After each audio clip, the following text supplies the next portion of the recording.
thechairshot.com. Always use your head.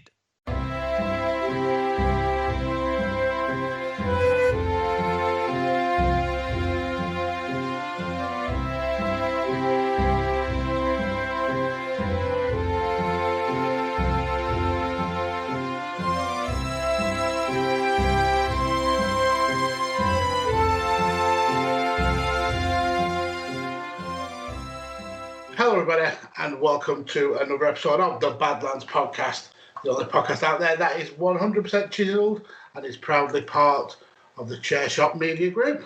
I am Mags, and this is where I normally throw over to my podcast wife, but she's been a Jezebel and it's been a dirty stop out, so unfortunately I've had to cheat on her by bringing in my podcast bit on the side. So today, you lucky people, you get to listen to me and one of my good friends on wrestling Twitter, Dan Griffin, basically wax lyrical about women's wrestling. Dan, how are you? Not too bad, Mags. Not too bad. I'm happy on the side piece. Means I get all the fun and none of the shit. Exactly. But yeah, no, I'm good. I'm amazed that we're finally having a Badlands women's episode and you've not got an actual woman on. Because as we all know, did it last time. The last time we had a woman topic, we didn't have a woman. We're very misogynistic on this show, you see. It was you and Graham, wasn't it? Graham Midgley. I think so, yeah. Yeah, but no, I'm happy to be. I think this all came about because I'd done a tweet based on another topic and Paul picked up on it and decided to run with it and then just decided to fuck us off at the last minute, really. As Paul tends to do. But yeah, you know full well you're always welcome back on the show anytime. Just love having just the crack and the banter with you. So yeah, it's Paul's missing out, not us. But we're going to do it a little bit differently for this episode. Normally we would have like an opening topic and then a main topic where Paul and I, or me on my own and the guests would have separate Mount Rushmores. But since it's just me and you, I thought we kind of like switch it up a little bit and we go through eras, kind of like the women who were the trailblazers for women's wrestling from back in the day to the current crop of really talented women who are absolutely killing it now, to the future, the girls and the women who are coming through and are going to be the trendsetters for the next 5, 10, 15 years in the sport. Really kind of like put women's wrestling on a pedestal. Now, ordinarily, I mean, we were going to have 3 separate Mount Rushmores each, so there was going to be no vetoing. But with Paul ditching at the last minute, I thought it'd be a good idea if we did have that power of veto. So instead of having separate Mount Rushmores, we're going to have one Mount Rushmore for each era. We're both going to throw picks at it, and we both have the power of a veto. So you can veto 1 per era. How does that sound? I am not ready for this level of power. I'm going to channel my Tolly bastardry. I'm going to do my best to live up to his political sort of deviant nature. Deviant. He's a political deviant. He really is. He's sort of Machiavellian. And this is one of the worst things that's ever happened with COVID. Not the hundreds of thousands of people are dying and stuff like that. It's Paul came back so badly political. Before that, he was innocent and I could easily rile him up. But now he's worse than me at vetoing. So it'll be good to actually veto with somebody who's not such a bitch as him. So, yeah. Well, I had my chance before in the tag team one, didn't I? You certainly did. You bottled it, you did. But I'm sure I'll give you many reasons to use your veto in this episode. But let's get into the first one then. We'll start with the women of wrestling past, the trailblazers from when women's wrestling was pretty much looked at as a sideshow to the whole kind of attitude era where it was basically TNA, bra and panties and mud and dress and gown matches. Wow, couldn't get my words out then. But there are some standout wrestlers from those eras, I think, and people who really kind of like set the ball rolling for the women of today. So who would be first from your choices for women of wrestling past?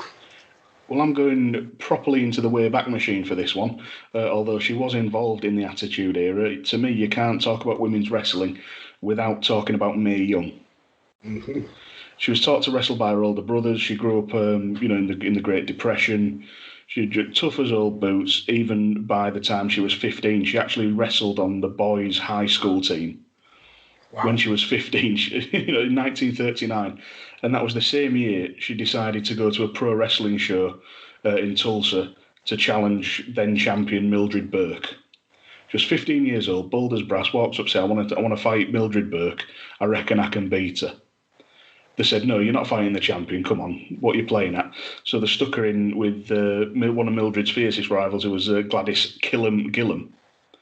And depending on who you talk to, Mae Young, the way she tells it at least, beat this seasoned professional wrestler in minutes. And then, just a proper wrestling match. Just had her on the canvas, and at that point caught the eye of the promoter. A couple of years later, before she left to start wrestling, she was 17, so that was 1941. So technically, she's wrestled in the 30s, and she wrestled in, I think, every decade by maybe the 2000s. Mm-hmm. That's then madness, isn't it? That's madness. It reports vary because a few matches are unconfirmed here and there, but it's a minimum of 7 decades that she wrestled in. She even caught the eye of somebody like Ed Strangler Lewis, who was notoriously anti-women in wrestling. Hated it. He looked at Mae Young and said she was born to be a pro wrestler. Mm-hmm. She helped open up, her and Mildred Burke helped open up Canada to women's wrestling. Stu Hart booked them in the 40s. That was the first sort of major foray women's wrestling into Canada. She opened up more roles in wrestling and other sports during World War II. Just for women. I couldn't actually find out what the other sports were, in my research, but it was, I'd imagine, obviously primarily. What have you given me there with that inability to get out a simple word? And in the sort of 40s and 50s, she was that much of an effective babyface. Some places had to erect chicken wire fencing just to stop the fans from attacking her. Freddie Blassie actually told a great story, is that she was so much one of the boys, she got invited to the poker games, which was a fairly big deal. They'd be sat there in the locker room or in a bar, wherever, just playing poker. Mae Young would be sat there in a pantsuit, which again was odd for the time. Pantsuit, smoking a big fat cigar, and just in the middle of the game, to put the boys off, she'd cock her leg and rip a massive fart. Legend. And she was not afraid to fight anyone. There's umpteen stories out there of her fighting men and women in bars, just going up to blokes twice the size, and either making them scream, stop, give up, or just knocking them spark out. She was NWA's first Florida Women's Champion, first Women's United States Champion. She was part of a battle royal for the full World Women's Championship in 1956. Wrestled for the WWWA, the World Women's Wrestling Association, and even got a few matches in the was WWF. She did briefly. That was it. She briefly retired in the 70s. I think she had sporadic matches here and there, but nothing of note until she came back to wrestle this was in 1993, and she started in 1939. She came back in 93 to wrestle for Fabulous Moolah's short-lived promotion, Ladies International Wrestling Association.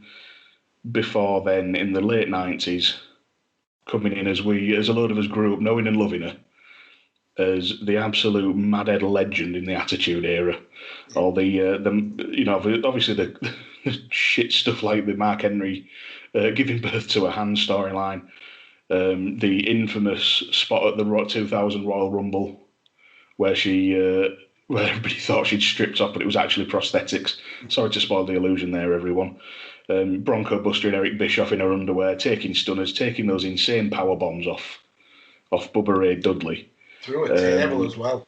And it was a table. Yeah, and one of the spots I forgot was the getting the double splash off 3 minute warning. Yeah. When she was 79 years old. But one of the best ones for me as well was I can't remember if it was before or after that, her last match against Mako, when it's supposed to be PG, it's 2010, and she's just there calling them sluts and bitches, and nobody gave a shit because it was Mae Young.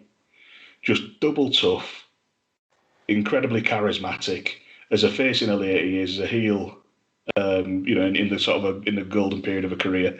And to me, she is the biggest legend in women's wrestling. Yeah, absolutely. It goes to show just what WWE think of her, that there's an annual women's tournament named after her. Yeah, because absolutely. She so much. It's a great first pick. All through my research, I could not find anybody with anything bad to say about Mae Young, which is very rare in wrestling. You normally piss somebody off. Yeah, absolutely. It's an outstanding first pick. I'm definitely not going to veto it. I wouldn't be able to sleep tonight if I vetoed Mae Young off this list. Now, if it was Fabulous Moolah, maybe, but definitely not Mae Young. She's an absolute wrestling legend. No matter women or man, she's a wrestling legend. She can definitely stay on. For my first pick, I'm going to come a little bit closer to now. I'm going to go with Chyna. So Chyna was heavily into bodybuilding when she was younger. She got the taste for wrestling because she started training under the famous Killer Kowalski, the guy who trained people like Triple H. And she was actually contacted by WCW to become a member of the first female member of the NWO. And she was very, very close to actually signing the contract. But Killer Kowalski told Shane that she'd received this offer and he might want to come in and check her out because he felt that she was really, really talented.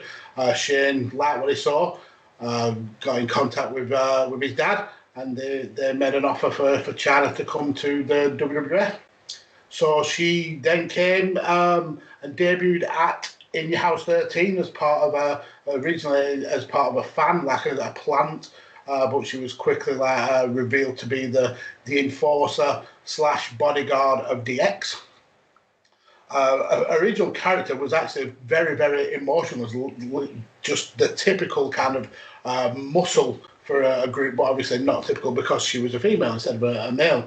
But it wasn't long before you started seeing her have amazing character work.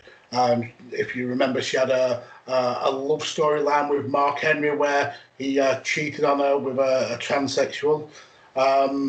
Then obviously there's another kind of a similar storyline with Eddie Guerrero where he screwed her over for titles and things like that. But the one standout year that she had was in 1999, where she really became a massive trailblazer for women's wrestling. So in January 1999, she became the first woman to ever enter the Royal Rumble. Never been done before, only been done once since. Then in June of 19... Is it not once? Twice. 3 times. Oh, well, she was the first woman to enter the Royal Rumble, been done many times since. But then in June 1999, she was the first ever female to qualify for the King of the Ring tournament. And then straight after this, she became the first woman to ever be number one contender for the top title in the WWF, the World Heavyweight title. And if rumours are to be believed, she was actually scheduled to win that title if it wasn't for Stone Cold Steve Austin, who was the current champ, using his political sway with Vince to stop that happening. But in the tail end of that year, Chyna didn't actually get a main roster title, and she was involved in the Intercontinental title scene. She actually beat Jeff Jarrett for the title after a few matches of where she just fell short. She ended up beating him at No Mercy in the infamous Good Housekeeping match, which was basically a punishment for Jarrett on his way out, kind of embarrassing whilst he left the company. And obviously there's the massive wild rumours that he held up Vince for money, which is actually not It's true in a way that he got paid on the way out, but it's not true that he held Vince up. He actually saved Vince a hell of a lot of money compared to what he would have been actually due for his appearances throughout like September, October, and stuff like that. But yeah, the rumours are that he held Vince up for $300,000, but he didn't really. Anyway, so Chyna won that match, went on to have a really interesting feud with Chris Jericho, where they both ended up being co-holders of the title for a little while before she ended up actually dropping the title to a Royal Rumble. She then was in the women's division. She beat Ivory for the women's title at WrestleMania 17. Unfortunately for Chyna, wrestling career in the WWE kind of ended on a sour note. Her relationship with Triple H went south. Chyna ended up leaving the company. Actually appeared in New Japan as a referee initially, and then had several high-profile matches in New Japan. I think she had matches with the likes of Thunder Liger, Tanahashi, Masahiro Chono, Yuji Nagata, and then she spent quite a while away from the business, and then popped up in TNA, making her last wrestling appearance, tagging with Kurt Angle against Jeff and Karen Jarrett at Sacrifice 2011. Unfortunately, she then passed away in 2016 and was actually posthumously inducted into the WWE Hall of Fame as part of DX, being the first female to be inducted as part of a group or a faction, and hopefully very soon she'll be inducted on her own merits because it's absolutely deserved. So yeah, my first pick on our women's wrestlers of the past is Chyna. Yeah, I can't fault that. Chyna was one of my. In fact, was going to be when we were doing the Mount Rushmore each. Chyna was for the past was my fourth pick. So I can't fault that at all. The amazing thing for me is Chyna basically did everything she did in wrestling. Not just broke through the glass ceiling, but absolutely smashed through it, and did it all within sort of 5 years, including getting across to New Japan. But everything she did sticks so vividly in everybody's minds that it's just absolutely incredible. I made a list of all the sort of notable names that she faced in New Japan even, because I knew she'd been there, but I didn't realise just how many sort of legends or soon-to-be legends that she shared the ring with. She refereed the match at the 30th anniversary, which was Steiner Brothers versus Hiroshi Tanahashi and Kensuke Sasaki, which is incredible anyway. Massive. But then there's Nakanishi, Gedo, Jado. She wrestled Hiroshi Tanahashi. Masahiro Chono, she wrestled Chono in a singles match, lost to him, but she got a singles match with Chono in the early 2000s, which is nuts. And like you said, Liger. And she also had a tag team title shot, an IWGP heavyweight tag team title shot with tagging with the Great Kabuki against Tenzan and Chono, which I've not had a chance to get on NJPW World and have a look at it, but I really need to. But yeah, the stuff you said about Jarrett as well, like. For the ones who know safety isn't a catchphrase, it's a culture. And the ones who help make sure everyone makes it home safe. For the safety-minded who watch everyone's backs, Grainger offers supplies and solutions for every industry, as well as safety assessments and training to keep your facilities safe and your people safer. Call, click Grainger.com, or just stop by. Grainger, for the ones who get it done. What you doing? Designing my new 2021 Nissan Kicks online in the Kicks Color Studio. I give each a special name. This one's electric blue, orange, red, white. I call it the Gumball Machine. You think it's me? I feel like you're more of a red velvet guy. Limitless possibilities. With over 100 million available color combinations and Bose Personal Plus system in the boldly new 2021 Nissan Kicks. Bose is the registered trademark of the Bose Corporation. Color combinations include interior and exterior colors. Customization is an available feature subject to availability at participating Nissan dealers. See dealer for details. It strikes me a conversation that was definitely had saying, well, I'm on my way out anyway, give us a bum, because I don't want to lose. That's literally what he said. I read an interview about the incident, and he said he really kind of is upset about being painted as a picture of someone who really tried to screw Vince over. He said this was done to serve both parties, because he was owed a hell of a lot more because they got paid quarterly, and he was owed for all the house shows like before that quarter. And he said it was just easier for you to write a check now for $300,000. We'll call it all quits. And he said Vince was more than happy to do that. So then to be painted as someone who held the company up for money and have that hanging over his head for such a long time, he said it really kind of like affected him. Yeah, so it's not, it wasn't quite fair then. It's one of those that's been, X has happened, it's gone through China, it's gone through the whispers and become something else.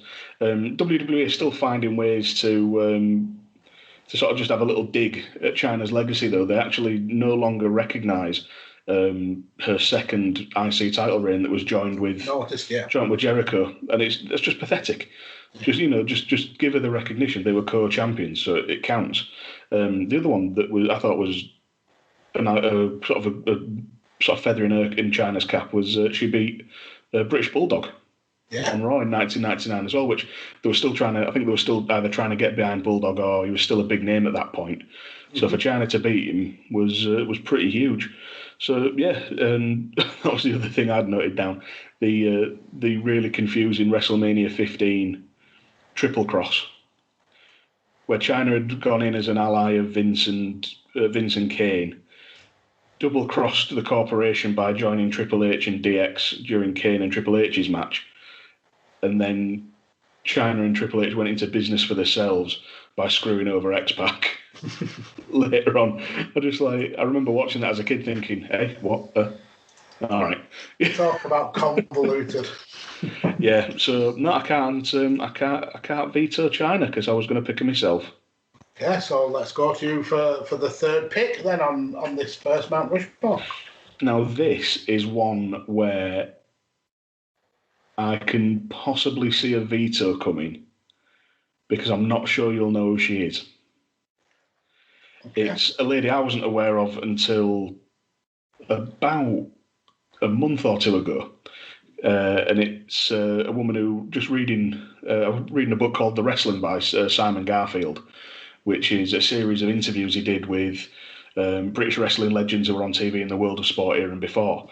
And it's a woman. She's a woman called Mitsy Muller, who, after reading this book, I sort of considered to be the godmother of British women's wrestling. She debuted in 1963 at the age of 14. She was trained by a dad who was sort of a prominent local wrestler around Manchester area. First match, she went 3 rounds with a woman called Nancy Barton, and Barton actually chucked Muller out of the ring from an airplane spin to the floor and knocked her clean out cold at 14. Wow. Yeah, and that was her first main match. That happened, and she just went, a little bit more training, but yeah, I fancy this. So by the time Mitsy was getting into it, women's wrestling was actually banned in a lot of mainstream British venues. They didn't want women's wrestling on. It was confined to private clubs. People claimed to see it as demeaning to women or sexualised, because there were a few things knocking about that were of that ilk. There's a website called the Wrestling Heritage Blog where people put up blogs about experiences going to wrestling shows, and they were saying that a Mitsy Muller match was advertised at a venue in Chorley. It was on the posters for days leading up to the show. They turned up and they said, it's been pulled by the council. And this was in 1965. So the council just went, no, we don't want women wrestling, we're pulling the match, you can't do it. In the same book as well, Ken Livingstone, obviously life a politician, he confirmed that. He was interviewed for the book and said it was demeaning to women. They didn't want it happening in London. In London in particular was the big one, because that's where you got the massive crowds. There was wrestling, or at least monthly, at the Royal Albert Hall. So one of the few sort of promotions that were giving women a spot was All Star Wrestling, run by Brian Dixon, who actually Mitsy Muller had gone on to marry Brian Dixon, but it wasn't sort of commonly known, because she wanted to sort of do everything on her own merit. But they were very rarely in the early days given exposure on World of Sport. But despite that, Mitsy went wrestling up and down the country, wrestling women like Hellcat Haggerty, Rusty Blair, Nancy Barton, who knocked her out in her first match. She had long reigns. It was hard to verify exactly how long, but as the British and European women's champion. In fact, European champion, I think her reign was roughly 15 years.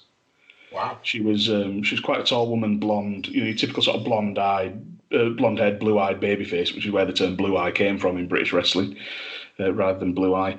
And she actually carved out a bit of a TV career for herself. She had appearances on Emmerdale, even got into Red Dwarf later on, and this will pop at least one person in our audience, Rob. She was on Minder. And as her career started sort of winding down, she became more and more determined to break through the barrier and get women's wrestling in London, and went so far as to work with Susie Quattro's backing band and record a single called "Let the Girls Into London," and that, coupled with a couple of sort of lawsuits, I suppose you could call them, where women sued for loss of earnings for not being allowed to wrestle. Mitsy turned up at the venue one day in London, just really there to help out All-Star, help out her husband, help out Brian with the show, and she found out that she'd been given the go-ahead to wrestle in the Royal Albert Hall. Oh, that's cool. In what turned out to be, she had her final match after a 25-year wrestling career in front of about 1,000 people in the Royal Albert Hall after 25 years of trying to break that down.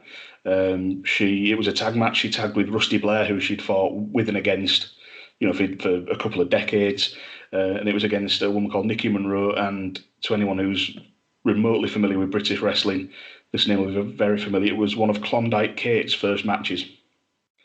So it was sort of an unofficial passing of the torch for one of the best baby faces in British women's wrestling, and who would become one of the most reviled heels in Klondike Kate in that tag match.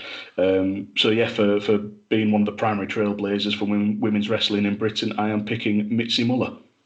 Yeah, I mean, I've never heard of her, like you said at the beginning, but for that massively trailblazing kind of, not only breaking barriers, but just smashing walls down with a career in wrestling, and to end on such a high note of being able to wrestle where you've been trying to wrestle for 25 years. I would be heartless if I even attempted to veto that. What a great story, and what a great kind of ambassador for women's wrestling and for British wrestling that she is. So, thank fuck for that. I was so hesitant. I was thinking about saving Mitsy for a veto, because I was just like, if I can't get her on, I'll be really pissed off. I mean, stuff like that. I mean, even with not ever heard of her, the fact that she did all that, we wouldn't have women's wrestling now if it wasn't for people like her. So there's no way you can't. You can kind of like. You can't talk down her accomplishments and what she did for women's wrestling. So yeah, there's no way I could veto that. I wouldn't be able to live with myself if I did. I bet Tolly would have. Oh, Tolly would have. I mean, we'll go through Tolly's picks in a minute. One of them stands out to me like a sore thumb, which I would have vetoed instantly. But it just sent Charlotte Flair's name 12 times. I'm actually surprised Charlotte only made one. I'm surprised he didn't make all three. But yeah, I'll hopefully round ours off. And again, I'm gonna. This is more of a kind of what stood out to me as a wrestling fan. I'm going with Molly Holly. So Molly trained underneath Dean Malenko, and she made like sporadic appearances for WCW and WWF. Just like as one-shots, as an enhancement talents.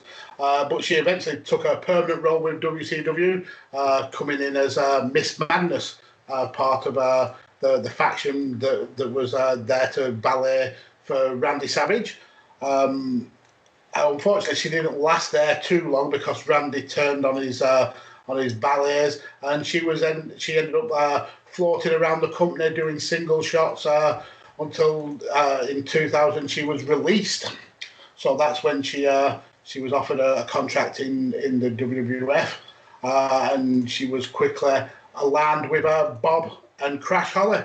as their cousin Molly Holly, kind of like a really kind of sugar sweet ultimate white meat babyface. She got involved in a lot of their feuds, as well as kind of having like feuds of her own. Around that time, mainly Trish Stratus was the star, so if you got a feud with her, that was your kind of road to the top. But one of her best kind of like character changes was when she became a superhero sidekick to the Hurricane. But unfortunately, again, that didn't last too long because she turned on the Hurricane at WrestleMania 18 when she hit him with a frying pan and won the Hardcore title. Unfortunately, she didn't leave WrestleMania with that Hardcore title because she was later on knocked out by a door by Christian, and who would pin her and then escape with the belt. But she would win the WWF Women's title a couple of times in her career. She beat Trish Stratus at King of the Ring 2002, and then she beat Gail Kim on an episode of Raw in June 2003. Now, the reason why I picked her was not necessarily because she had massive amounts of accomplishments in wrestling, because compared to a lot of women, she really doesn't. There's not a lot. She didn't get a lot of accolades, but I picked her because of her influence in women's wrestling and in the wrestling world in general. If it wasn't for her really pushing Vince, the women's title would not have even been on the WrestleMania 20 card. Originally, that card was set to have 11 matches, and when she approached Vince and Bruce Pritchard, she said, they said, no, we've only got room for one women's match, and it's going to be an evening gown match. So she said, look, I'm the women's champion. I need to be on this card. And she was sent away, basically scolded and told, no, you're not having a card. So she went and she concocted a plan to basically try and get more women's wrestling on the card. And she came with a storyline where she would shave her head bald, and she wrote out a full storybook of how the match will go, how the storyline will go. And she took that to Stephanie and Shane, who were really kind of like interested in the storyline. It then got back to Vince, and Vince contacted her and said, if you're willing to do this, then yeah, it's gonna go on the card. But who would you like to face? Who would you like to be the one that shaves your head? And she actually went with another one of my picks who I haven't brought up. She said the only other person in this current division with the same kind of passion and flair for wrestling as me, I want it to be Victoria. So they got a spot on WrestleMania in the middle of the card, a 6-minute match, which is, in the grand scheme of things, is not a lot, but they told a hell of a story with that 6 minutes. She shaved her head, which is a massive kind of like just a way to rubber stamp the fact that you're so passionate about women's wrestling that you're willing to lose all your hair for it. And then even after her career was winding down, she's obviously had spots in the Royal Rumble and like one-shots where she's come back, but she's always cited as kind of a massive influence in a lot of female wrestlers' careers. And there's one story that really stood out to me. She was contacted by Beth Phoenix about learning how to train about wrestling. And Beth Phoenix advised her to start and help to find a school.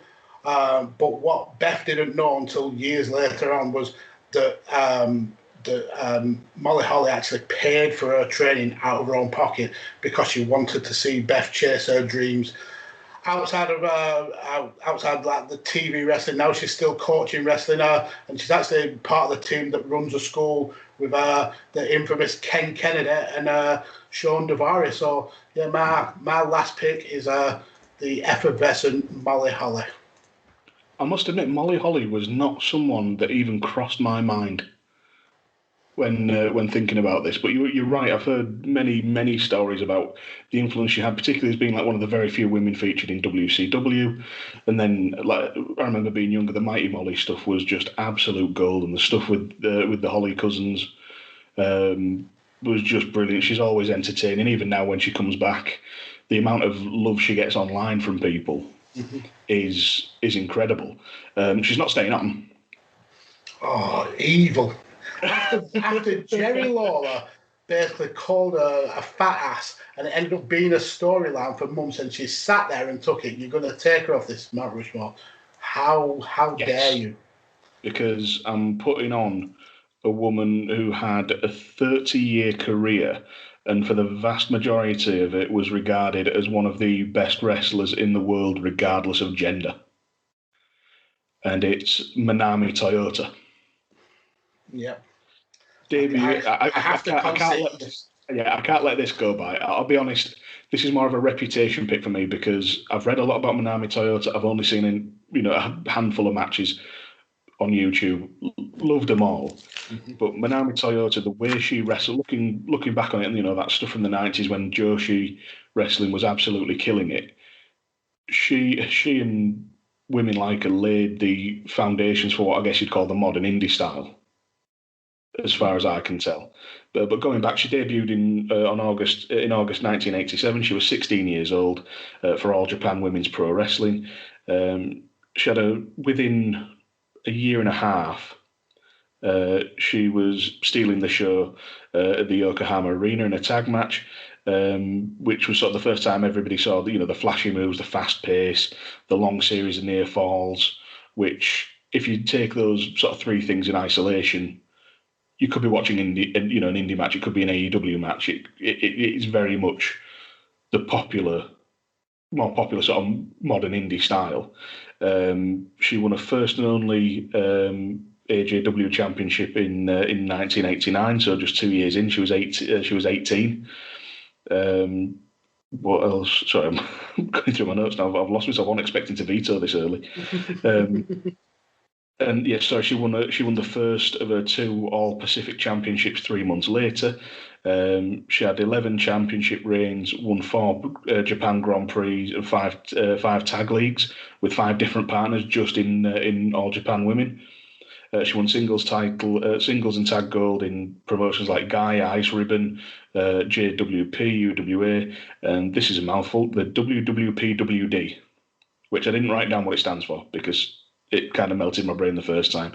She unified the IWA and All Pacific titles in 1994. By March 95, she cemented a spot at the top of All Japan by becoming the 39th WWA World Single Champion, beating Aja Kong, who was one of her main rivals throughout. And I'm assuming you've seen a fair bit of Aja Kong over the years. And it was by this point that Toyota was being mentioned in the more sort of knowledgeable wrestling circles as one of the best in the world.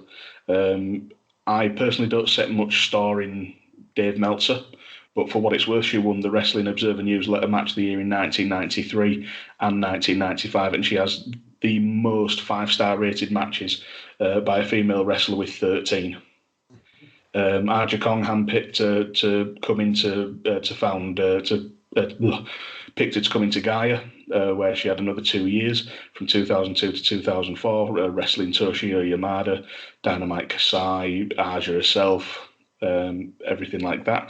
She booked and produced her own tribute show in 2007, a 20-year tribute show. She wrestled every single match on the card. Jesus. And then she took a year's hiatus. She wrestled a little bit in Chikara from 2010 to 2012, but I don't want to talk too much about Chikara on a women's wrestling show for obvious reasons. And just throughout 30 years, she was just considered the best. Yeah. She retired on November 3rd, 2017. Her 30th anniversary show was even more insane than a 20th tribute show. She wrestled 51 one-minute time limit matches, ending it with a record of 12 wins, 29 draws, and 10 losses, before having a retirement match against her handpicked successor, Tsukasa Fujimoto, which Manami Toyota won. She then demanded a rematch because she wasn't happy with how she'd beat Fujimoto. Beat Fujimoto again. Fujimoto then demanded a rematch. So they've already done 2 matches. She wants a third one, last chance to beat Manami Toyota, and then Fujimoto beat her with her own finisher. And that was how she ended her career. Wow, what a way to put a point on the end of your career. Yeah, and she was just, like I say, with the way she wrestled, was so far ahead of its time. Very sort of unusual, at least in the Western world at that time as well, throughout the 90s and early 2000s, for women to be seen as equal to the men. Like in terms of the sort of Western wrestling at that time, there was only really China who was smashing that glass ceiling. But Toyota was garnering so much attention. Obviously, it's very different over in Japan. They had the Joshi promotions where it was all women wrestling, so it was given almost an equal footing if you wanted to view it that way. But yeah, that's why Manami Toyota's on. It's a great pick, and I'm not happy Molly Holly got took off, but I can't go against it. It makes absolute sense. I actually did a little bit of research on Manami Toyota for a podcast ages ago, and it was about that the percentages of 5-star matches to how many matches that they've worked all the way throughout the career, and she's actually worked 2,700 matches throughout her career, which is absolutely phenomenal. You compare her to the likes of Okada. He's only wrestled 1,400 times.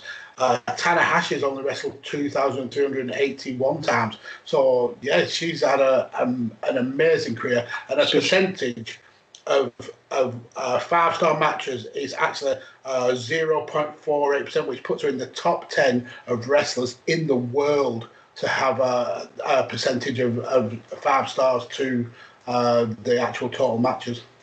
Yeah, so just working out roughly in my head, she averages 90 matches. She averaged across a 30-year career 90 matches a year. Madness. And then in there 13 5-star matches.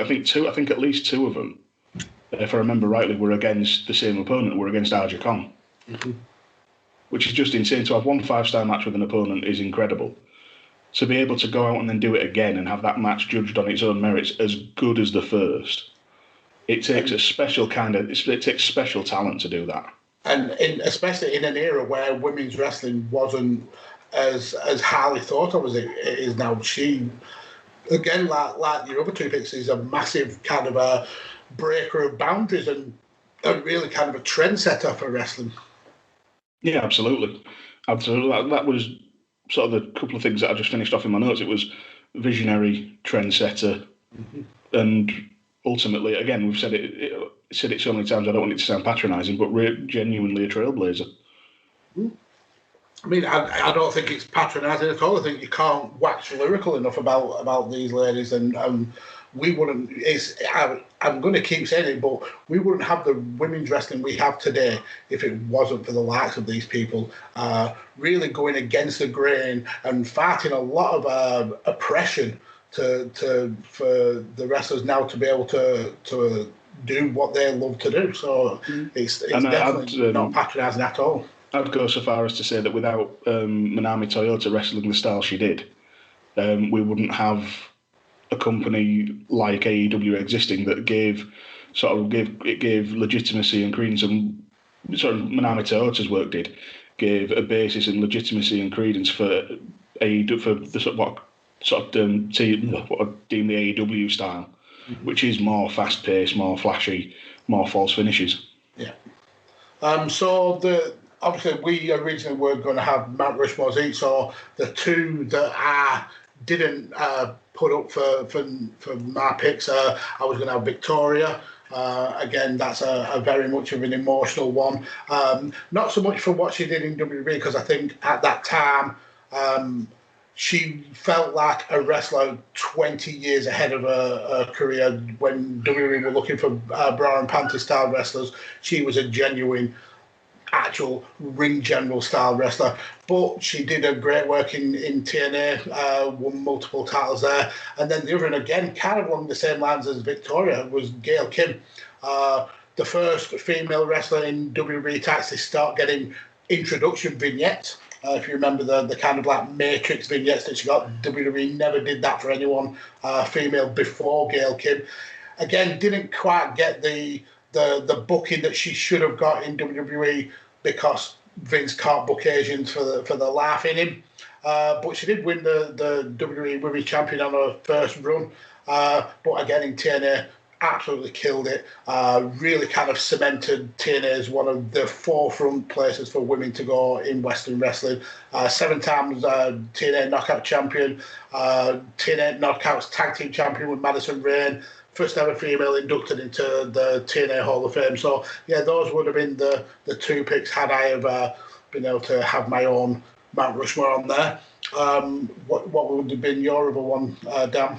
Mine was China.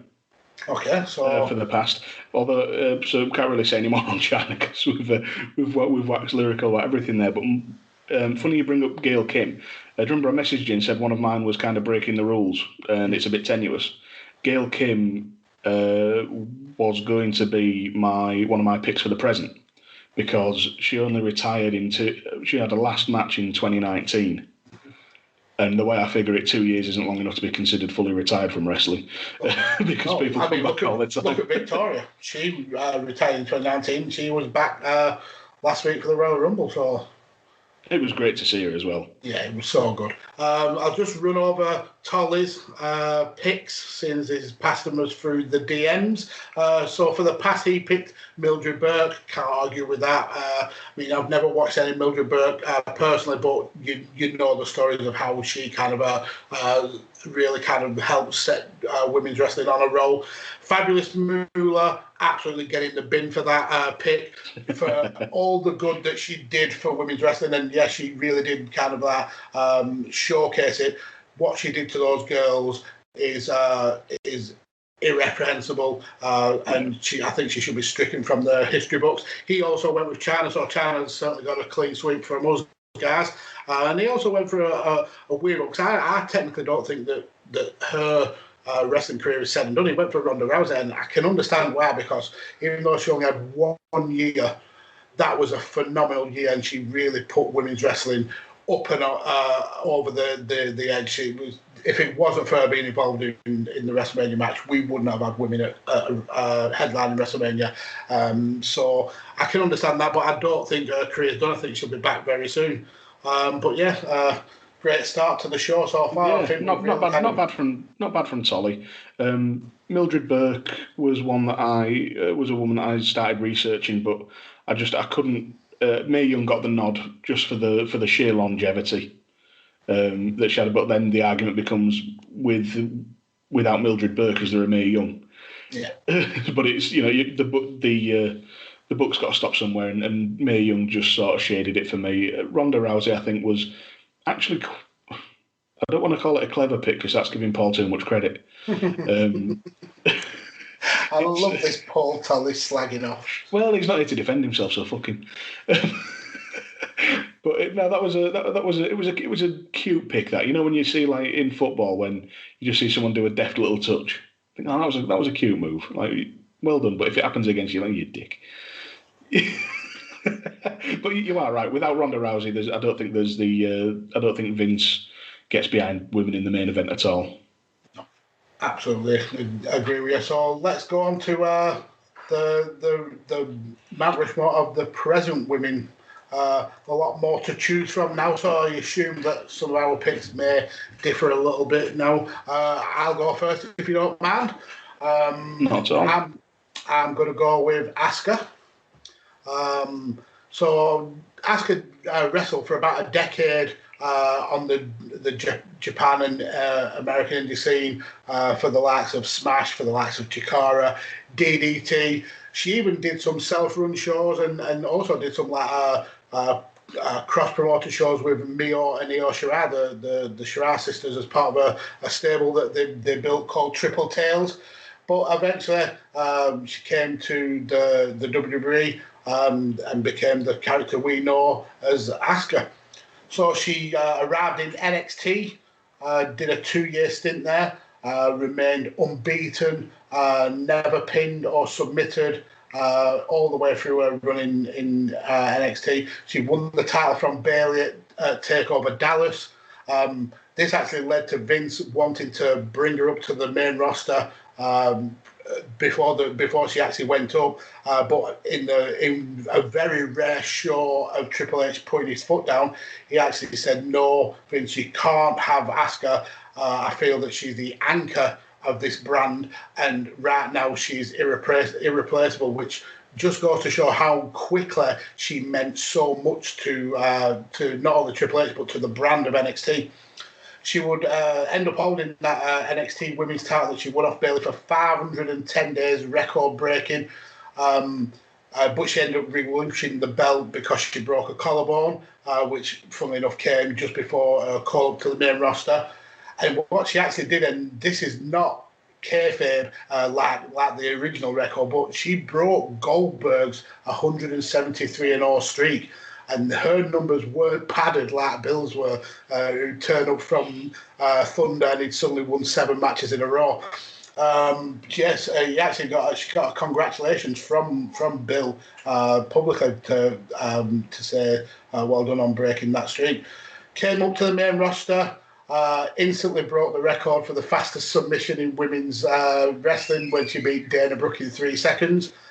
Her actual winning streak came to an end after 914 days, where she lost in a women's SmackDown women's match, where she was trying to get the title away from Charlotte Flair. Obviously, lol, Charlotte wins is becoming the new meme. But at the 2018 TLC, she actually won her first main roster title, the SmackDown women's, when she beat Charlotte Flair and Becky Lynch in the triple threat. And that was actually the first time a women's match had headlined a dual brand WWE pay-per-view.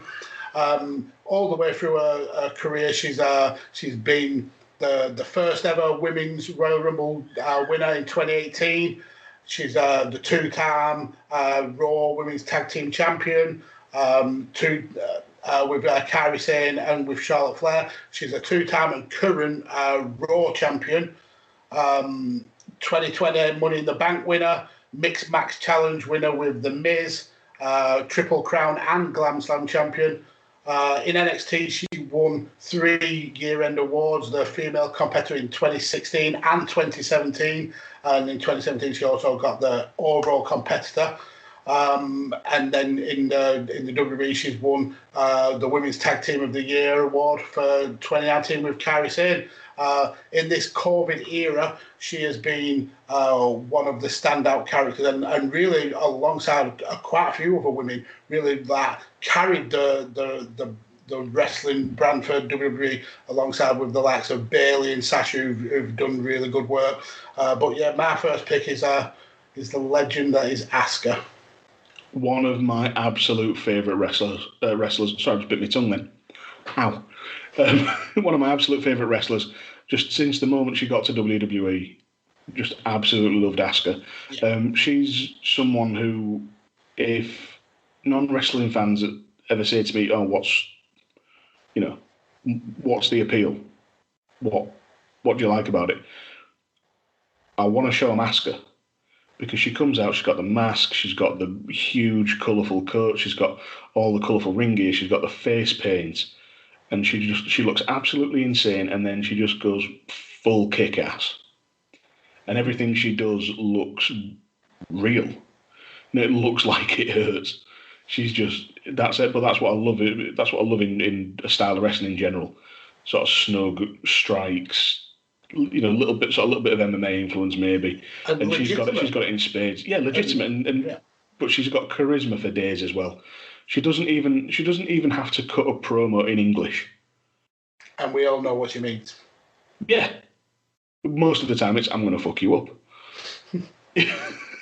Yeah, absolutely love Asuka. I'm definitely not vetoing her. Although you have actually led me nicely into my first pick. So I've been sort of going backwards and forwards on this, but you mentioned Asuka being a Grand Slam champion and a Triple Crown champion. And the way I figure it out, how do you pick someone who matches up to that? You pick the woman who was the first Triple Crown champion and the first Grand Slam champion. You pick Bayley. Believe it or not, Charlotte didn't do those things first. Wow. Bailey beat her to it because Bailey won the, obviously had the NXT title, had the SmackDown title, the Raw title, and then the tag title. She was one of the first ones to win the tag titles. So just to run down her accolades, like I say, first women's Triple Crown champion, first women's Grand Slam champion, NXT women's champion, Raw women's champion once, 2 reigns with the SmackDown women's champion, including the longest reign at 380 days, which was most recently women's tag team champion twice with Sasha Banks, and the 2019 Money in the Bank. I'm not going to sort of give a rundown of Bayley's career really, because the thing that sets Bayley apart from the other 4 horsewomen for me is her character work. Mm-hmm. Now, I didn't understand Bayley when she first came in, when she was the naive, hugger, the naive, starstruck. I was a bit more smarky than I am now, and I was, looking back and thinking, oh my God, what's the point?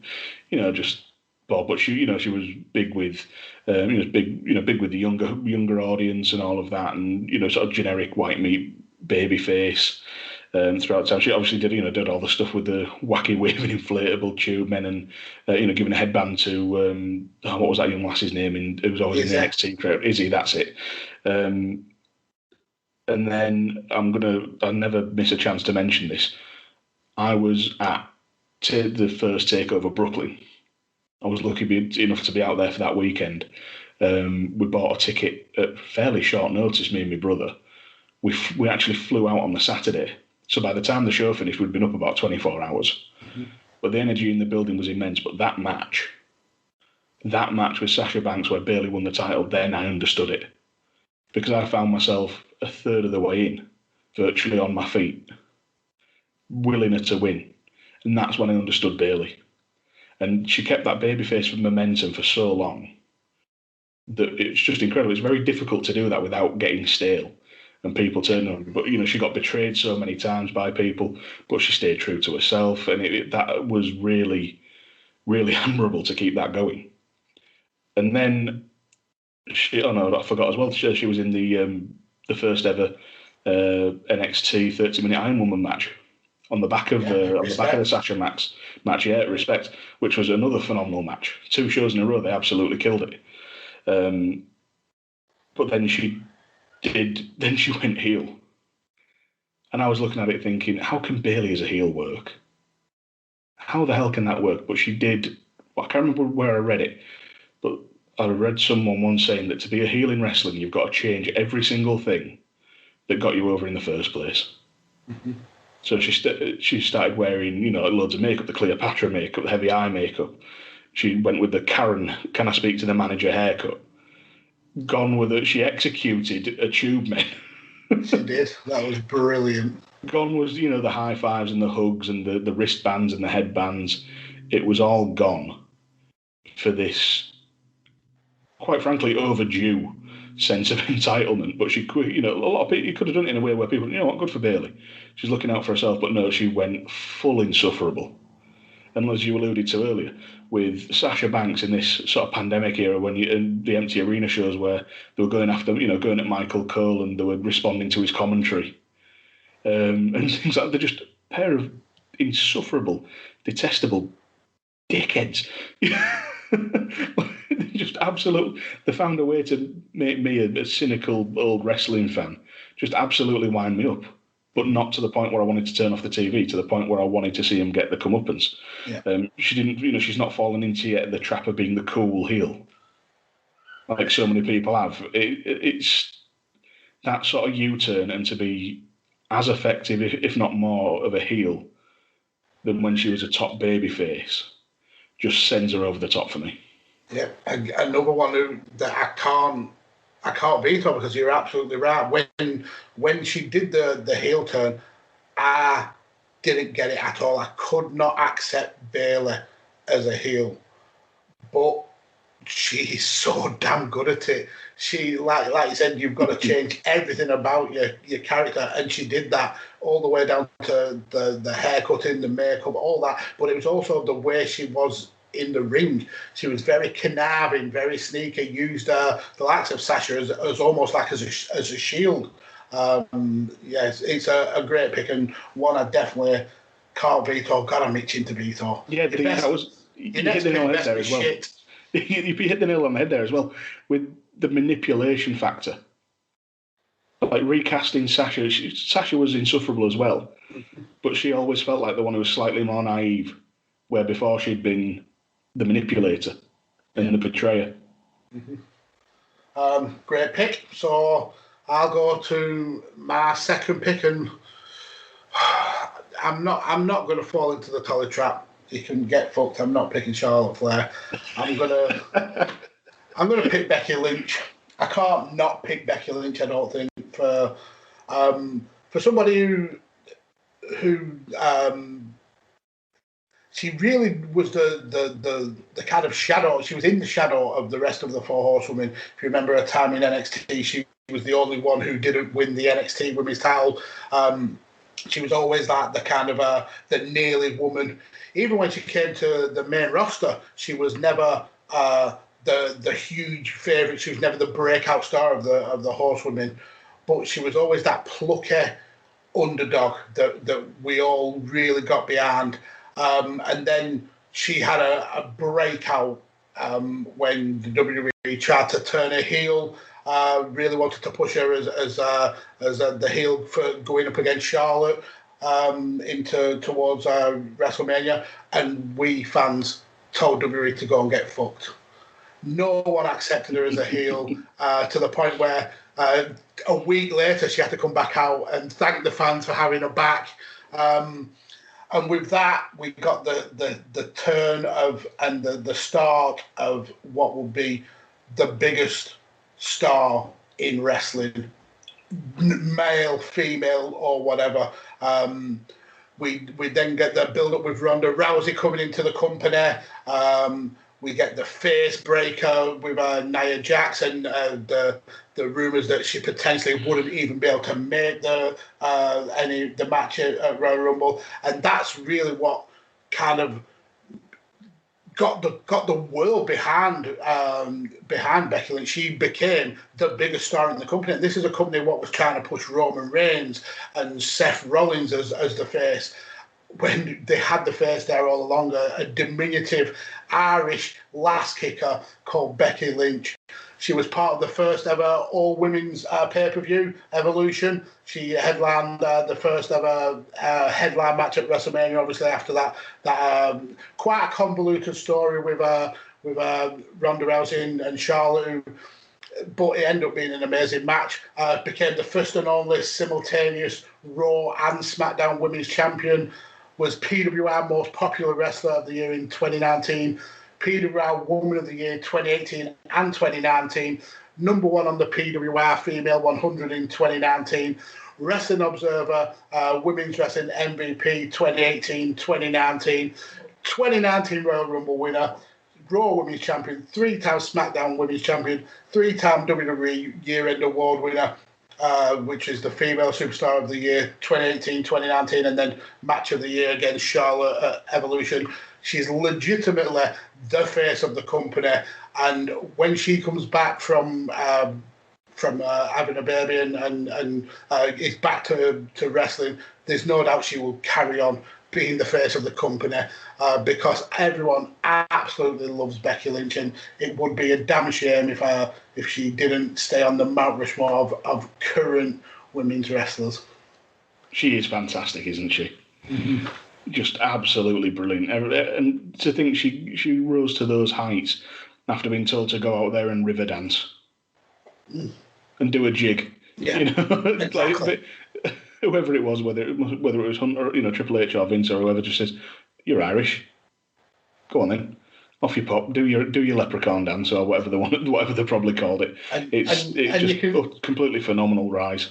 Yeah, and you can tell she really took the influence of Fit Finlay to heart, because he was saddled with the Irish gimmick, and he really kind of like broke out that mold, and he did this. He basically worked his magic with her and broke her out that mold. I mean, like I said, she was the forgotten star of the four horsewomen, the kind of the one that held up all the others. She was never the focal point of any storylines until the breakout, and then now you don't think of women's wrestling without instantly thinking of the man. The rise is absolutely phenomenal, and I can see her being at the top of the business for 10 years. Absolutely, but if you beat her for Charlotte fucking Flair, I'm not Paul Tully now. I was really tempted just to see the look on your face, but I'm not Tully. And to be honest, Charlotte was one of my other picks. I've got Charlotte as a pick because it's kind of undeniable.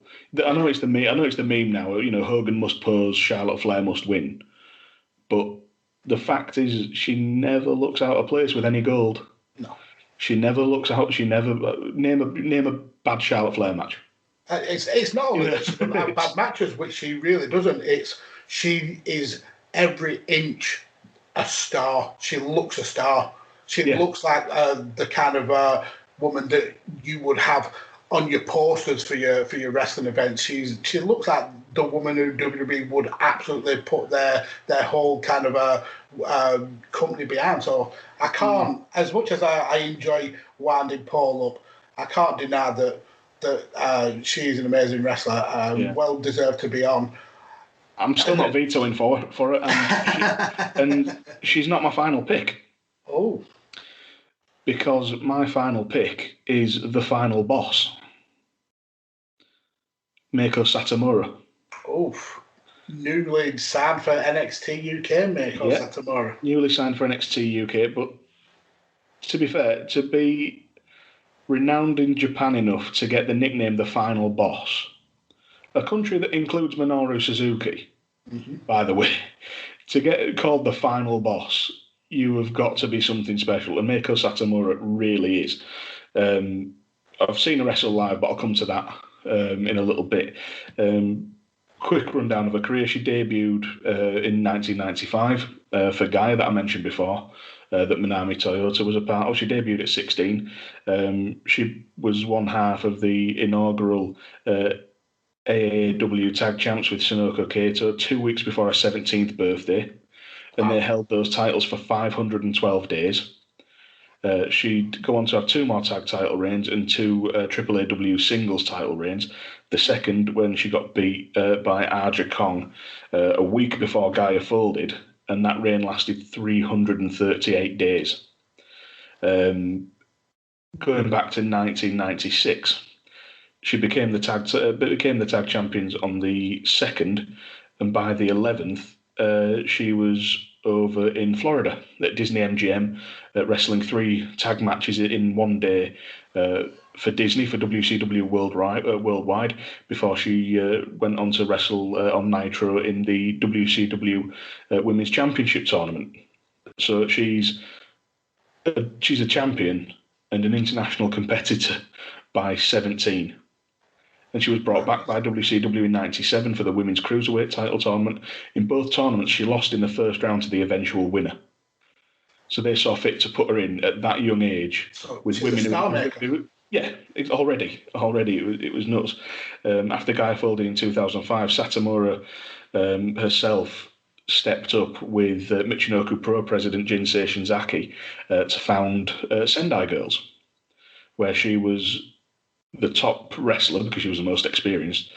She was also the trainer and the booker. Their first show was headlined by Satamura versus Aja Kong and drew just shy of 2,500 fans. Wow. So booking, promoting, headlining the show, training the talent. She did everything for that promotion, and throughout her career she's appeared for every major or notable promotion in Japan, the likes of Stardom, where she's a former World of Stardom champion, Ice Ribbon, New Japan, All Japan, Dragon Gate, Inoki Genome Federation, Big Japan, any you could think of. I didn't want to reel them off because I know I'd miss a bunch, but she's wrestled everywhere. And then you add to that, obviously, WCW. Sendai Girls ran shows for 9 years before they introduced any form of title. But they always kept a very small crop of talent. Mm-hmm. So what they'd do is they'd run shows in conjunction with other promotions so that their wrestlers can get exposure to other companies, other styles, other ways of doing things, and co-promote the shows that way. So they kind of weaved their way into every other sort of fan bases. Yeah. Sort of consciousness. And really build those like working relationships with other companies. Yeah, exactly. It was very much. It was a sort of a little bit of a take on the territory system. Then they introduced their own World Championship in 2015. Obviously, Satamura was the inaugural champion. Satamura also went over to Chikara for the King of Trios in 2012, 2016, and 2017. She actually won the 2016 King of Trios with Dash Chizaka and Cassandra Miyagi. In 2018, Mako Satamura competed in the Mae Young Classic, beating Killer Kelly, Mercedes Martinez, and Lacey Lane before being beaten in the semis by the eventual winner, Toni Storm. Yeah, Toni Storm. She's competed worldwide as well. She's held titles in Britain. She was the Progress Women's Champion. I saw her actually lose the title to Ginny in December 2019, and just her walking to the ring. Certain people walk into an arena or walk into a venue, walk into a building, and you feel the presence and the aura and the anticipation. There was a good-sized crowd. There were probably 900 in No2 Academy in Sheffield. And as soon as she came out, the place just buzzed. There was a crackle, and then you felt like you were witnessing somebody special. And even in a losing effort, from what I remember of the match, because I was a little bit drunk, she absolutely tore Ginny to bits. And that's just every time I've seen her wrestle, that's the way she's done it. She was actually the Fight Club Pro champion, not the women's champion, the champion for 350 days.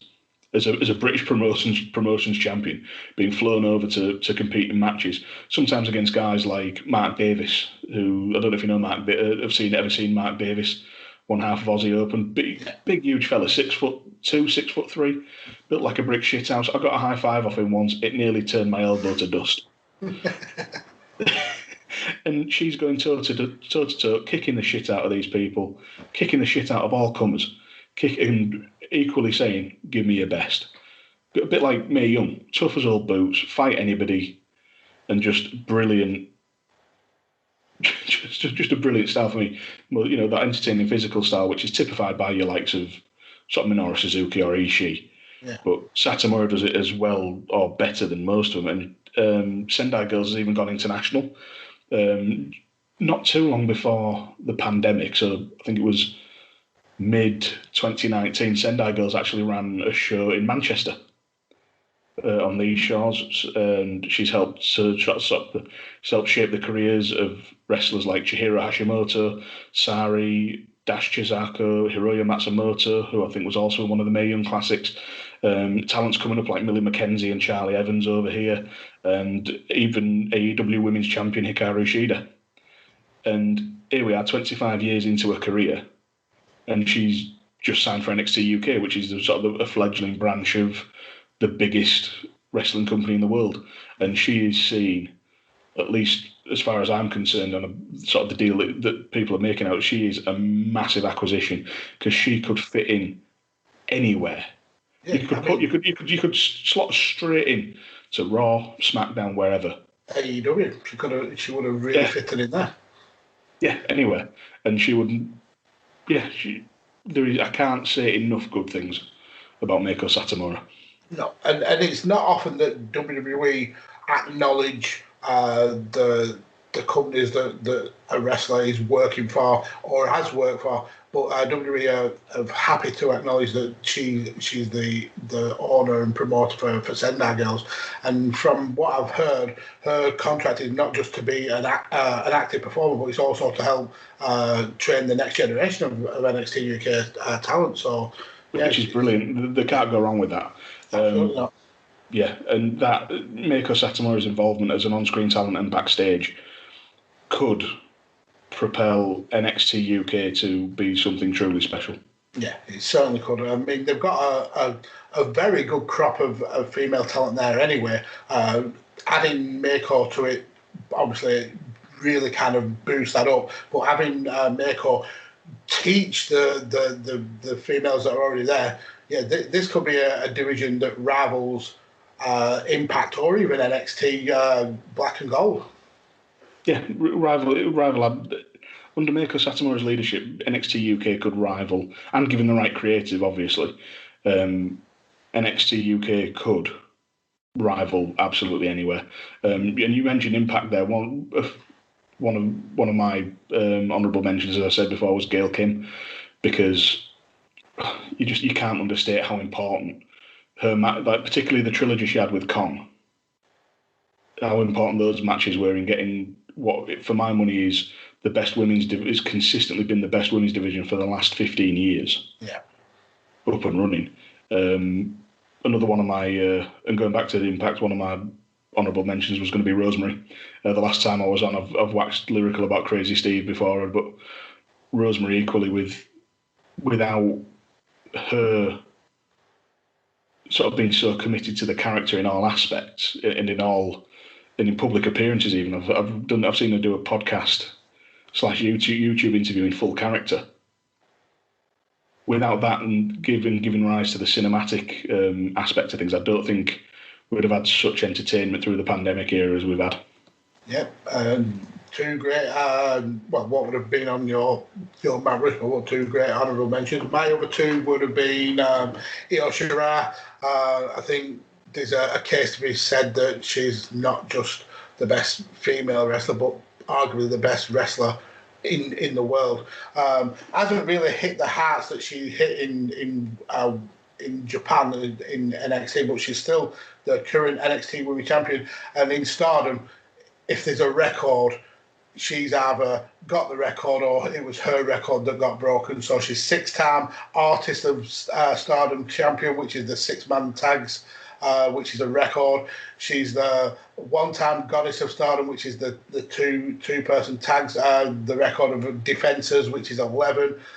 She was the 1-time High Speed champion, 1-time SWA World champion, which was the first ever one, 2-time Wonder Stardom champion, which is like their intercontinental level title, and she had the joint record number of reigns.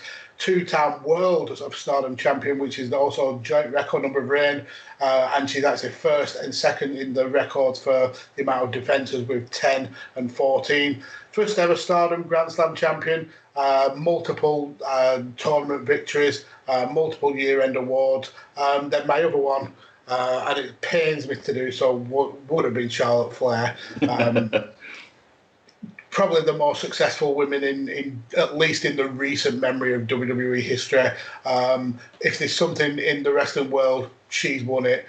NXT champion twice, Divas champion, 4-time Raw Women's champion, 5-time SmackDown Women's champion, tag team champion with Asuka until recently, Triple Crown and Grand Slam winner, Royal Rumble winner, and again, like Becky Lynch earlier, she's the Match of the Year winner.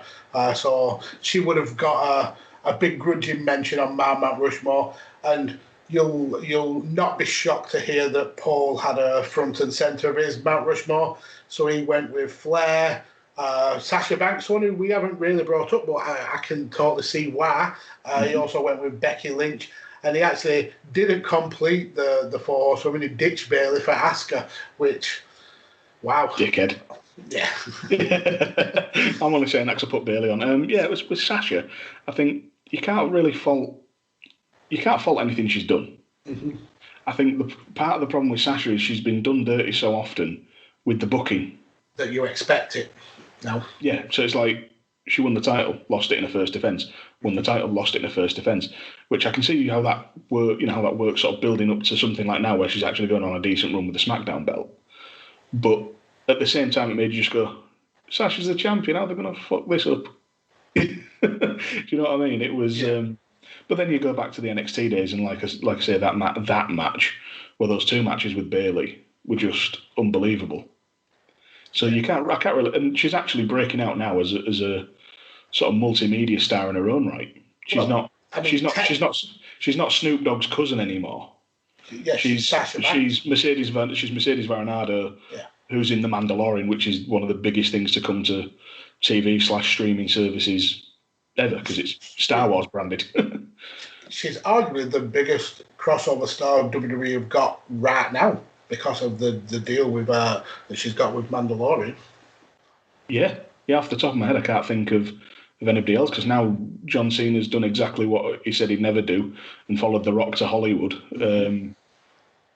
Yeah, I think you're right there. But yeah, I mean, I can't fault Paul for putting her on. She didn't make my list, but I can understand his reasoning. Wow. So let's get into this future Mount Rushmore then, Dan. There's some amazing stars in women's wrestling now, and so many at such young ages being able to do stuff that 20, 30 years ago they would have never been able to dream about doing, let alone making like names for themselves now. So let's start with you. Who's your first future star? This is really difficult. Really, really difficult, because I've got I finally narrowed it down to what I think are 4 solid picks. And now I can only have 2. It's just... Blame Tolly. It's Tolly's fault. I do, you prick, Tolly. Right, I'm going to go for... we're going to go for something that for promotions I've not mentioned yet. I'm going to go for Session Moth Martina. We're going to Ireland for this one. Making her first appearance on this list, leaving her 58 kids at home. She's in your vicinity on Tinder. She's been banned, unbanned, and rebanned in Canada. Session Moth. She is quite simply one of the most entertaining wrestlers out there. It just the character she's managed to cultivate this, because Session Moth essentially is a drunken chav. Yeah. Which normally, you see someone in public, you think, bit Larry, stay away from them. But no, she comes out to, like, her indie theme was Sandstorm by Darude. Coming out, raving away, can of lager in her hand, leopard print onesie, just partying, just having the time of her life. But he grinding on people at ringside, because she's sort of developed this character where she's, I won't even say she's deluded herself into thinking everybody fancies her, because you can't not fancy Martina. It's a hashtag. Yeah. Everybody fancies Martina. John Cena's going to marry her. It's just things you never watch a Session Moth Martina match and come away thinking, oh, boring. Mm-hmm. What have I bothered with that for? And when she's in the ring, she's always talking. It is like she's just come in. I've seen matches where if it's been like a multi-day tournament or something like that, or a multi-day run, she'll come in the second or third day. Music will be on. She'll tell them to turn it down. She's still swigging a can. She's got sunglasses on. Pretending to be hungover, just goes for a lockup and just falls face first asleep in the middle of the ring. But she's always talking, hang on, I remember this one. I know how to do this hold. And the thing is, she can really, really wrestle. She's fantastic. She's had 10 years experience. She started out just as Kazaji in Ireland for a couple of promotions, and it took about 4 years to debut the Session Moth character in OTT. And she spent, in OTT alone, she wrestled the likes, I'm going to run off some names now, and it's just ridiculous. This is just mostly on the Irish scene, a little bit over in Britain. Tony Storm, Cedric Alexander, Ginny, Eddie Kingston, Rampage Brown, Casey Owens, Mia Yim, Piper Niven, Tegan Knox, Colt Cabana. Just that list of names is a ridiculous array of international talent and all well respected. She won her first OTT Women's Championship in October 2016. Then she started breaking out in ICW. Again, we won't say much about them, where she actually went heel. So she'd had about a year really breaking out as a Session Moth. She comes to ICW, they make her a heel. And I didn't see too much of it, but from what I saw, I was like, yeah, you're a bit of a twat now. Again, got the cynical old wrestling fan. Just thinking that way. She won Discovery's Women's. You're a mark. Yeah, I am. For the right character to suck them in, absolutely I am. She won Discovery's Women's title. She was OTT's inaugural gender-neutral champion. They've got a gender-neutral championship over there, which I think is brilliant. And she's even gone so far as to do stuff like wrestling death matches against Jimmy Lloyd. Mm-hmm. I don't know if you've heard of Jimmy Lloyd. I thought you will have done. You've seen the odd bit of GCW, haven't you? Yeah. So she's wrestled for GCW. She's been to WXW, Rise, Shimmer. all just up and down Britain. I've seen her in one of my favourite promotions is North up in Newcastle. She wrestled Rory Coyle for the championship.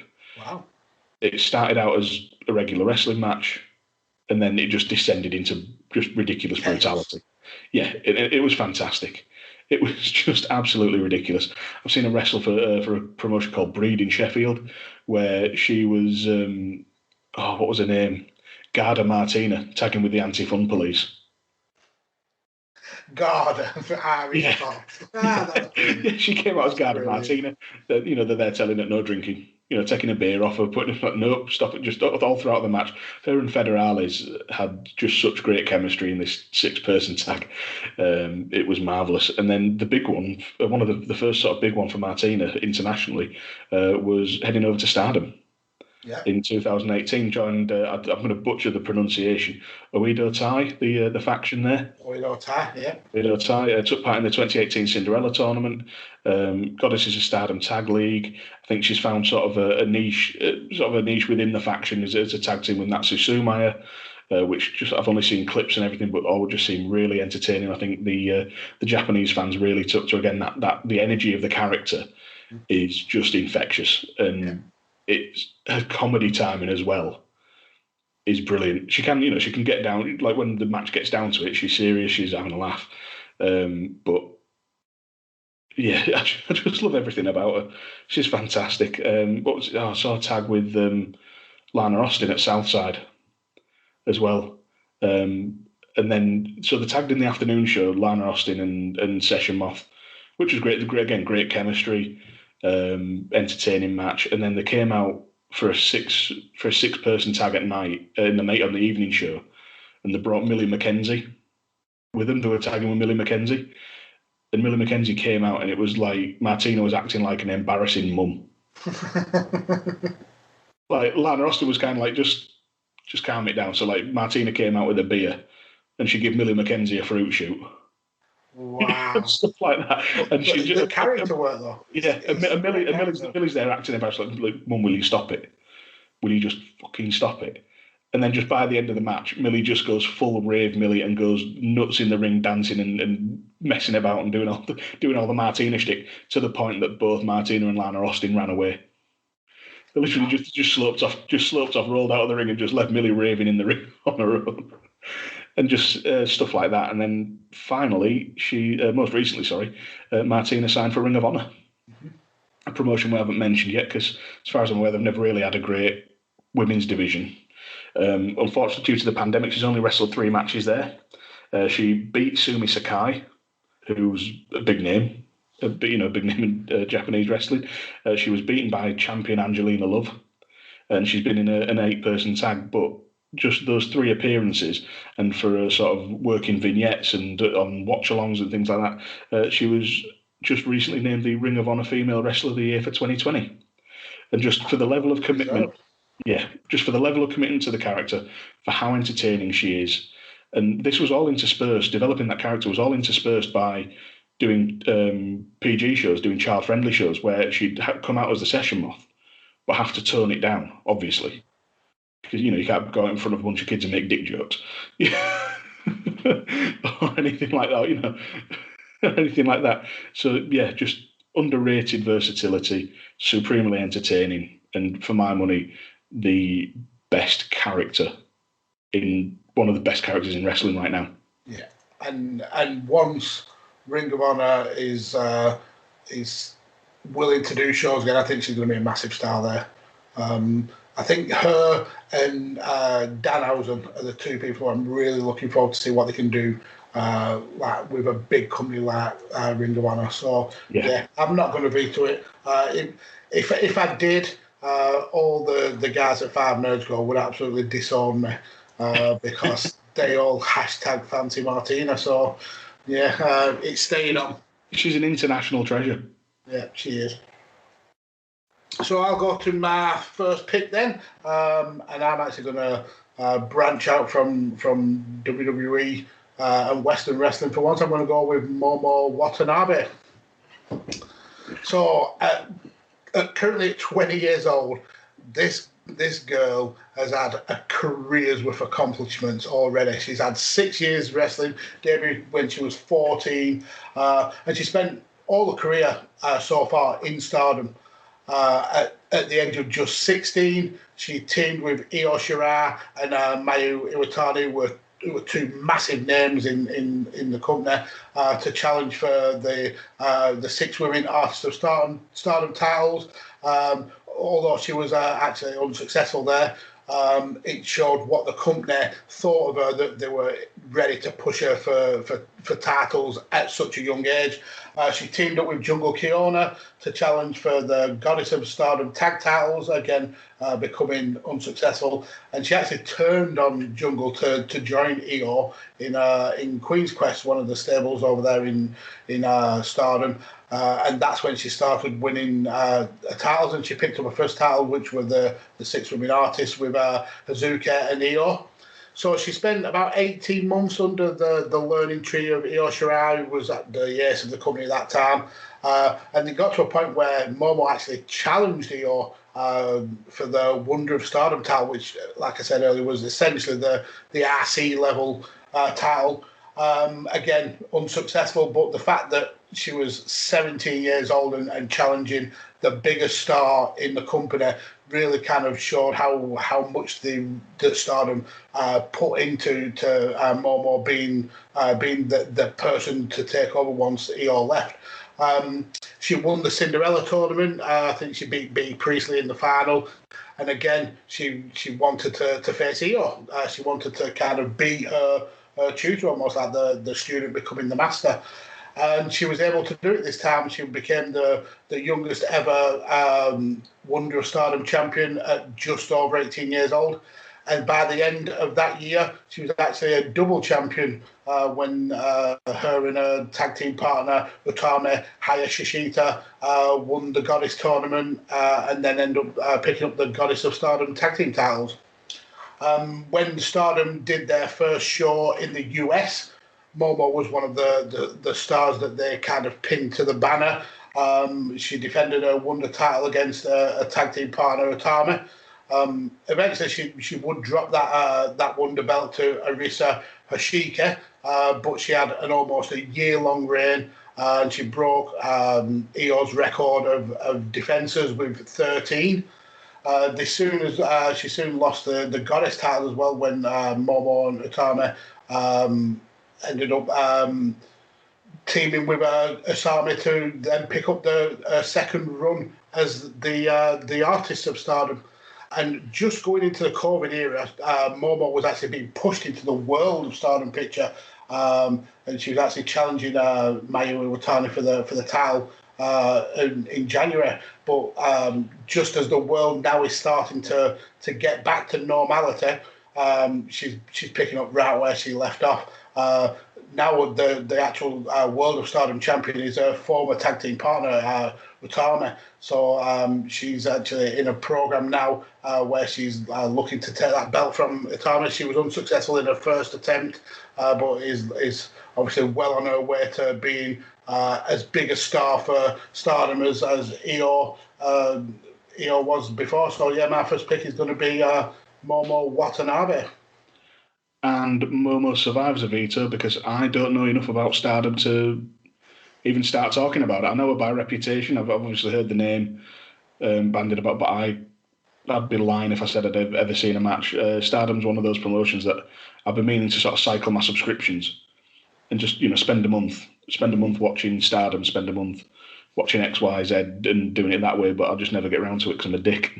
Yeah, I think with Stardom and New Japan now being under the same banner of Bushiroad, if there is anybody who you would see wrestle on a New Japan card, I think Momo will be one of the people. Her and Mayu Iwatani, they're huge stars, and yeah, they sell out shows, kind of running concurrently with New Japan. Momo is an absolute star, and she's the shocking thing is she's still only 20 years old. I mean, I know in terms of Japanese wrestling, that's relatively old because they do start in like the mid-teens, but The stuff that she's done in those 6 years of her career is just unbelievable, and I think that she will break every record that Io Shirai has set in Stardom. Yeah, just that rundown you gave there is absolutely insane. Like, I was really tempted to just be, well, I don't know who she is, so fuck you, I'm vetoing. But for that level of accomplishment at that age, 6 years in, is just ridiculous. I mean, that British wrestlers start young,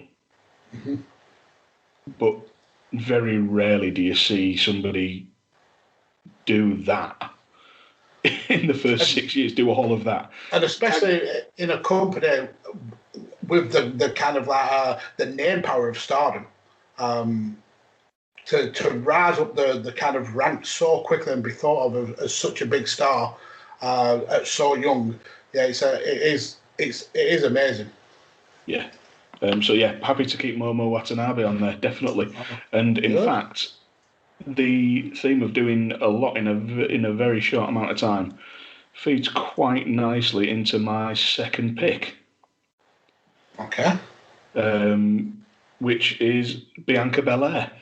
Oh, my second pick as well. Yeah. Just, I didn't really appreciate what Bianca had done until I started researching her. Obviously, I know she's been around NXT, etc.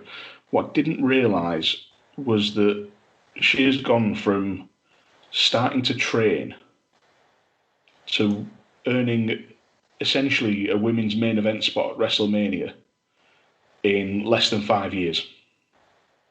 She, collegiate All-American athlete, powerlifter, CrossFitter, had to abandon it after contracting something called intercostal chondritis, which, funnily enough, a friend of mine's had. It's absolutely rib issue, isn't it? It's called floating rib syndrome. Yeah. It's kind of an inflammation of the muscles between your ribs. He had a variant of it. So my friend had a variant of it. Sorry, where it essentially inflamed the muscles between your ribs. Incredibly painful. Your rib cage can't expand properly. So you can't breathe, essentially. It's really, really rough. So to have something like that and then think, well, my CrossFit and powerlifting career's over, I'm going to go be a wrestler. Yeah. That's insane. She actually, by her own admission, entered her sort of details and CV onto the WWE Prospects website on a whim. Mm-hmm. It was just a whim, just had it there, and then I think it was less than 2 weeks, later after entering the details, received a call from Mark Henry saying he was going to try and get her a tryout. She had 2 tryouts on April 12th, 2016. She got entered into the Performance Centre, and after just 8 months, she made her NXT debut in the September in just a loss to Aaliyah, who they were sort of trying out at the time.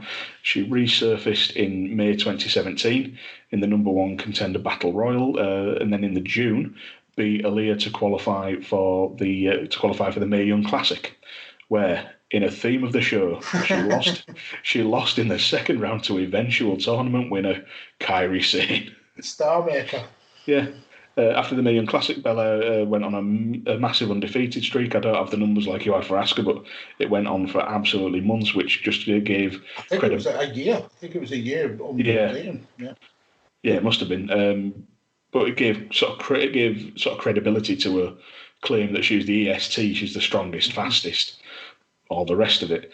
And just one sort of side note I had to put in there, when she started whipping people with her hair, and they were saying, well, it's part of her body, so they can't disqualify her for it. So unique. That was just a fantastic little touch. It absolutely blew my mind. She was kind of sort of floating backwards and forth, still winning. Bit of a tweener, and then she had the feud with Mia Yim about May 2019. Yim would go on to end her undefeated streak. Returned a few weeks later and went on another tear. Just running through people, unsuccessfully challenging Ria Ripley for the NXT Women's title before being part of the successful NXT Women's team at Survivor Series in 2019. Challenged Rhea again at NXT TakeOver Portland in January 2020. Another absolute barn burner of a match, if I remember rightly. And then I think it must have been the very same night or the next week. Entered her first Royal Rumble. Entered at number 2. It was the night after. the day. It was the next night, yeah. Entered at number 2, eliminated a record 8 women, and then by WrestleMania 36, she turned face. I believe she'd helped out the Street Profits at Mania. Just sort of, to be honest, sort of floated around for a little bit for a few months before being drafted to SmackDown in October 2020. And I'll be honest, I haven't seen much main roster WWE recently, so I don't know how she's done on SmackDown, but she must have done bloody well. Yeah, so basically she has been Bayley's storyline coming out of the Sasha and Bayley stuff. Right. Really, her Bayley and the feud they've had has really elevated Bianca to the point that what you're going to get onto now. Yeah, she won the 2021 Royal Rumble. So trainee to women's main event of WrestleMania in 5 years. And I actually went through this before I decided on Bianca as one of my picks. Just her stats in the Rumble, she's building a legacy in that match. Mm-hmm. She's the Kane of the women's division. Yeah, she's got the 3rd longest total match time, cumulative match time. She's only been in half the Rumbles. 1 hour, 30 minutes and 16 seconds. The record's Charlotte Flair at something like 1 hour 50. She's got the most eliminations in a single Rumble, 8, tied with Baszler. She's got the 2nd most eliminations overall, and she's the Iron Woman of any women's Royal Rumble. 56 minutes and 49 seconds, which is longer than 90%, probably 98% of the men's Rumble competitors. Yep. She is building a legacy. She's done it so quickly, very sort of China-esque in the sort of the time frame. Just the sky is the absolute limit for Bianca. Yeah, I mean, going back to her time in NXT, I think her real star-making performance was when she challenged Shayna Baszler for the women's title. I forgot the bloody Baszler match. And Shayna had to choke her out because she wouldn't give up. Made Bianca a massive star. But going back to this Royal Rumble, entered at the Ric Flair number 3, was everyone's favourite going into it. Became the first ever African American to win the Women's Rumble, only the 2nd ever African American to win a Royal Rumble ever, and she's going to be part of the first ever women's title match with 2 African American women being involved. So again, at such a young career, breaking down barriers and blazing trails. So yeah, there's no way I could have not had Bianca Belair on this list. It's a great pick and definitely one I'm not going to veto. Fantastic. Have I really got through this whole thing when you've been itching? I can see the goosebumps all over your face. I've been creeping up your neck throughout the whole show. I do like a good veto, don't get me wrong, but I know good picks when I hear them. And so far you've absolutely nailed it.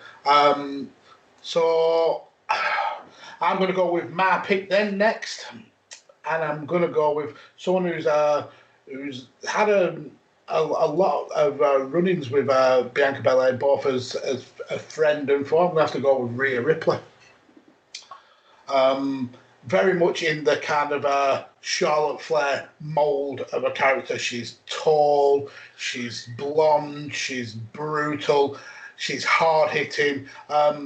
But she actually started on, obviously, being Australian on the Australian indie scene, and she did about 4 years there.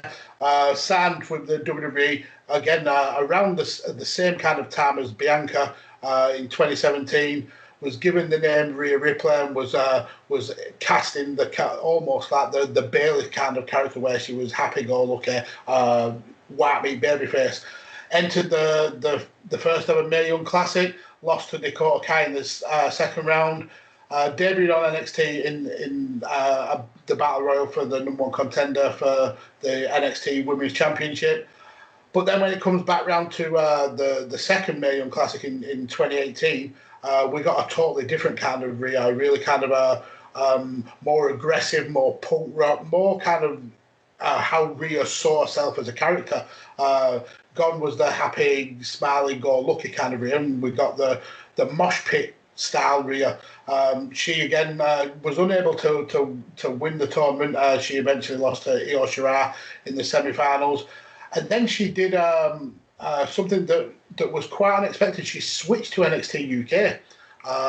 And she won the tournament to determine the first ever NXT UK Women's Champion, beating Toni Storm, who had won that Mae Young Classic. She was the first ever Australian female to win a title with WWE, and second ever Australian behind Buddy Murphy. She had a 139-day really dominant reign with that title before she dropped it to Toni Storm.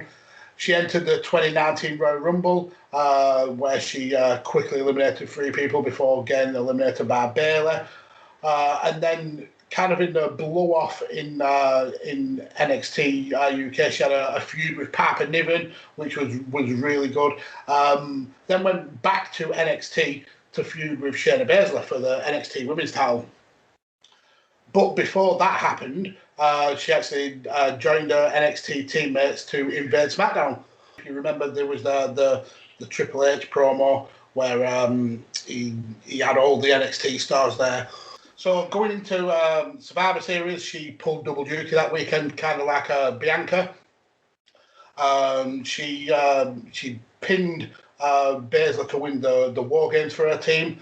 And then she went on to pin Sasha Banks at Survivor Series to help Team NXT dominate that 3-brand war that they had going on.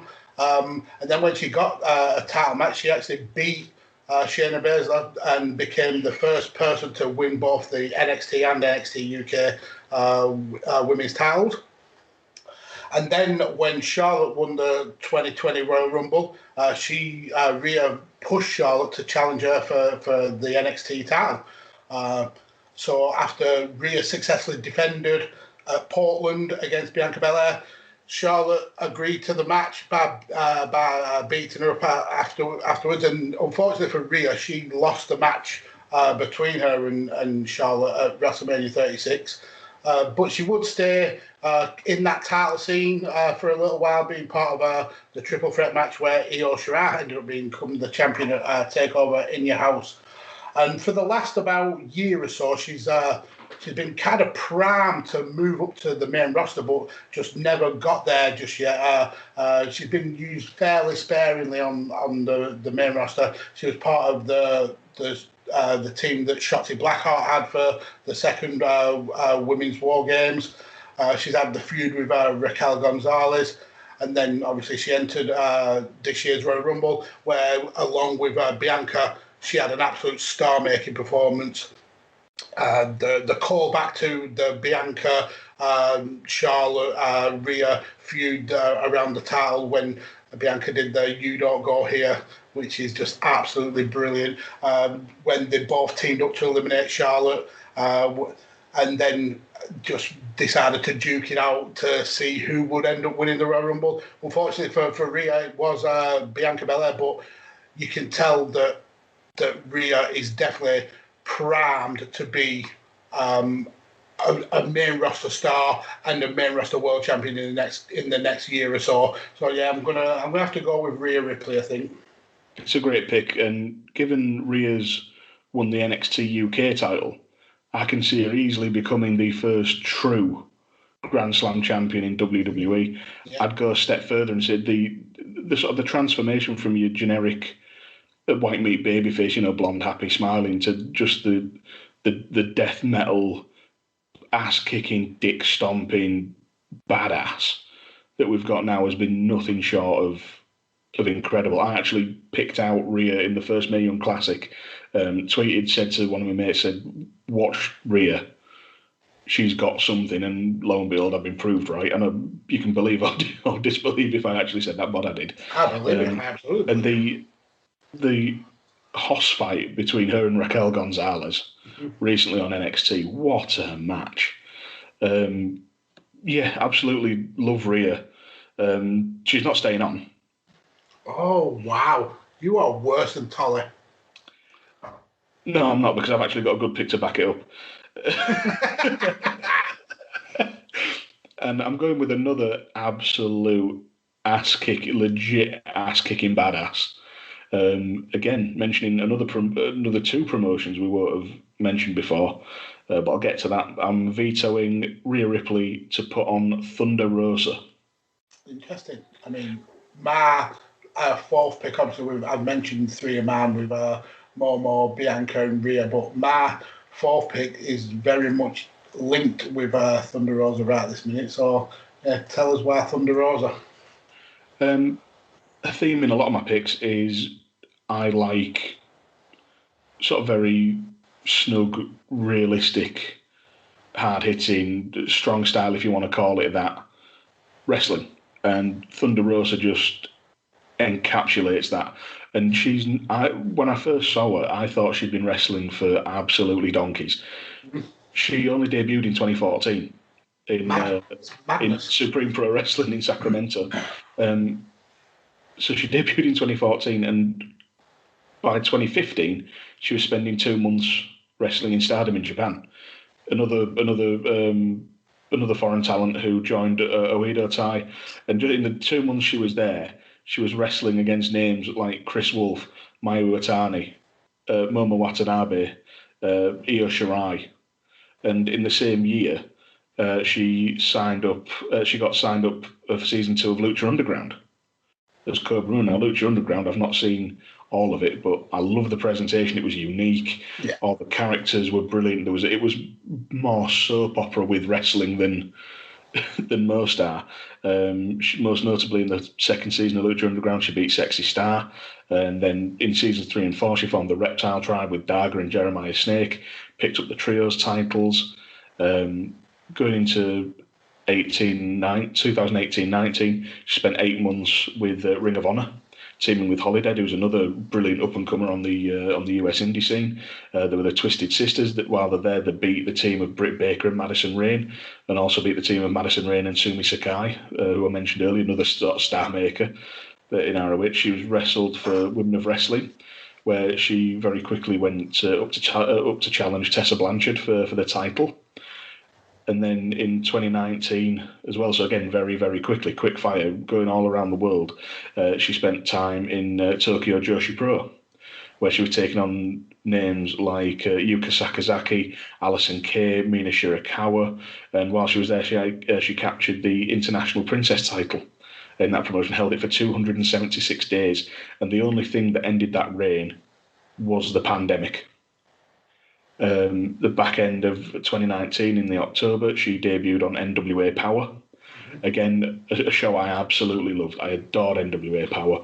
The studio wrestling approach, short matches fitting into an hour, short but really well put together matches that told the story, that got the job done, got out, and it just went along at a fair click. She debuted in there, tagging with Marty Bell. She went on a 3-month undefeated streak, before beating Alison Kay at NWA Hard Times to become the 40th NWA Women's World Champion. That match with Alison Kay made my match of the year shortlist. Wow. It is absolutely fantastic. I think the only way you can watch it, I think, is to sort of retrospectively buy the pay-per-view on Fight. Only legal way, I should say. But honest to God, it's worth it. It's worth going back just to watch that show, just to watch that match. Just physical, brutal, just barn burner of a match. She uses her MMA training to full effect in everything that she does, and very much in the mold of like a Mako Satamura, where it's just, I'm completely hooked on it. I'm like, yeah, that is real. Again, cynical old wrestling fan, market fan, somebody finding a way to make me believe again, which is what we all want to do, really, isn't it? Yeah, absolutely. When watching wrestling. Obviously, with the pandemic, times are hard for NWA. That is my favourite unintentional pun, given the title of the pay-per-view before. So Thunder Rosa popped up on Dynamite, defending the belt, the NWA belt on Dynamite. And quite often, this is what was really weird to me. AEW it's great that they're allowing the NWA wrestlers time on TV, the exposure, and having the belt there is fantastic. But they were giving so much to the NWA that the NWA women's title matches were often far overshadowing AEW's own women's title matches, which, don't get me wrong, I'm not complaining. I get to see Thunder Rosa and Allysin Kay have a bigger platform, more eyes on them, which is marvellous. They had the champion versus champion match as well, with Hikaru Shida, which was, again, another fantastic match for the AEW women's title. She defended the title on Dynamite against Serena Deeb and Eva Lise. I think, and then eventually lost the title to Serena Deeb on US Indie, who I can't remember the name of it, but she's now embroiled in a feud with Britt Baker heading into Revolution, which I think they're down to wrestle at Revolution, which, honest to God, Thunder Rosa's a badass and, full of fire and character, and Britt Baker is probably one of the best characters on Dynamite. Mm-hmm. So I'm really looking forward to that. So that is why I vetoed Rhea Ripley and put on Thunder Rosa. I mean, what can I say? There's not I can do about it, but I agree with you. I think Thunder Rosa is absolutely an amazing talent and still so very, very young. And what I love about her career is she's travelled the world and soaked up so many influences. And it's now coming to fruition in a time where NWA and now AEW, she's quickly one of the biggest stars in those women's divisions. I can't fault the veto. My other pick would have been Britt Baker. I think for someone who started so late in the wrestling business, she's only actually been training since like 2015.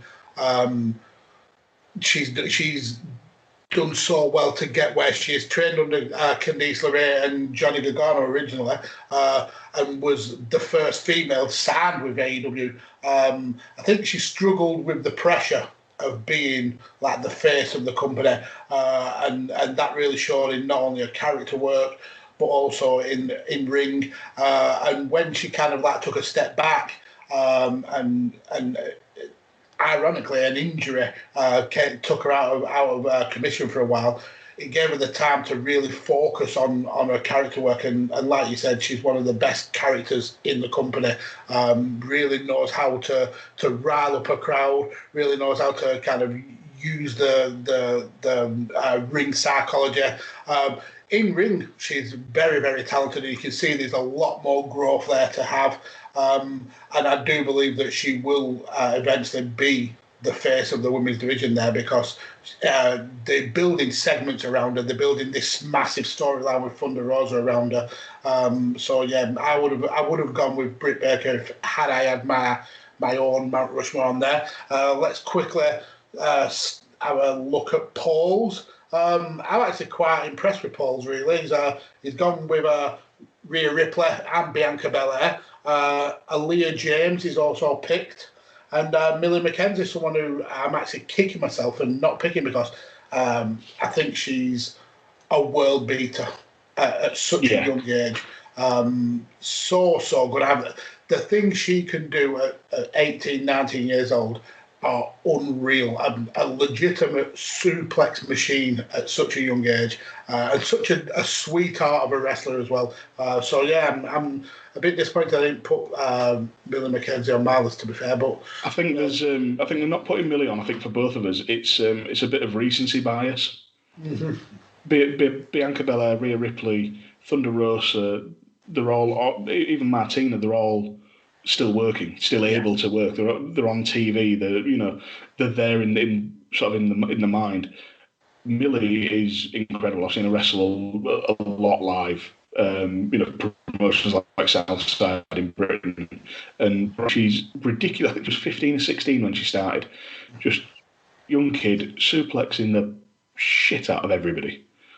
Absolutely ridiculous. And everybody just looked wrong. What the fuck? But that just got everybody behind her. Mm-hmm. She didn't have to say a word. She just came in. Who used to say, put your hair up and square up? Yeah. Again, So Millie, it was... I'm actually shocked that it was Paul and not me who managed to put someone like Millie on there, because she will be an absolute world beat. She's already done so much in Japan as well. She's toured Australia and all, and just absolutely everywhere. And a relationship with Pete Dunne and the rest of British Strong Style, it's just so heartwarming, because they've really kind of took her under their wing, and she's really done well to learn off them. Obviously, the real sour point is the stuff that went on with Travis Banks, and fuck him, what a dickhead. But yeah, she's got a bright future, and I can't wait for this pandemic to be over to see just exactly how far she can go in women's wrestling. There is no ceiling for Millie McKenzie. No, she's already wrestled for NXT UK. For example, she's already on that radar, obviously, because of who's running NXT UK. It was Jim Smallman's the sort of creative lead over there. He booked her for Progress tons, so I can see her coming in when the sort of the higher ups deem her ready. She'll absolutely be there. One pick that I had in the back of my mind is someone not a lot of people know, but it's a wrestler called Lizzie Evo, who's a Scouser. She's wrestled for TNT over in Liverpool. She's their current women's champion. She's wrestled just all around the country, done a lot for... no, I don't want to mention that company's name because it turns out they're shitbags. Sorry, this is why it gets hard talking about British wrestling. But she is very much in another one in the mould of wrestlers I like, who's just absolute badass. She comes out and there's something about the Scouse accent. Now, I lived in Chester for ages. I'm well versed on Scouse. I'm a Liverpool fan. I love Liverpool. But there's something about when a Scouser wants to annoy you, they don't have to work very hard. Just got high pitched. Maybe she comes out. She's got a great chat about her to wind people up, and then she gets in the ring. I think she's been wrestling 5 years or so. She's only 21, 22, but she's an absolute, again, like I said about Ria Ripley, absolute ass kicking, dick stomping badass. But I've seen her. She was at ringside. She was just a manager for a match, and it was in a little venue in Leeds. So there's about 100 people crammed in. It's a music studio, essentially. So there's a little stage there. It's a performance area. Little stage there. Ring filling up pretty much the room. We've just crammed in as many people as I can. And this knobhead in the crowd, he's just been a dick. Just would not shut up, calling the bloke a nonce and all this, when there was nothing about that at the time. He just wanted to be a twat and just continually mouth off. And now I don't think I heard her. I can't remember what he said to Lizzie, but she just squared. And this dude's 6 foot odd. Just went, say that again. She said, say that again. Fucking say that again. And he mouthed off again, and she just belted him. Wow. Good on her. At ringside, just belted and caught him with 2 bloody good shots. And this bloke's doing, he's a bit drunk and he's doing his typical, that thing people do when they've been caught out and they're scared shitless, but they're just going, ooh, all right. And he was quickly ejected from the building by staff and other fans and got royally told to fuck off. And unfortunately, that was one of the last shows that was at Rise, one of my favourite local promotions in Leeds. And that was, Lizzie's a heel at that point, and I think everybody just kind of went, you're all right, actually. We like that. But again, it might have been a plan. He definitely wasn't. He definitely wasn't. And I've seen her wrestle Saraya Knight, Paige's mum. Again, with the accusations that were thrown about her, I don't really want to mention it, but I do have to mention this match because these two beat the piss out of each other.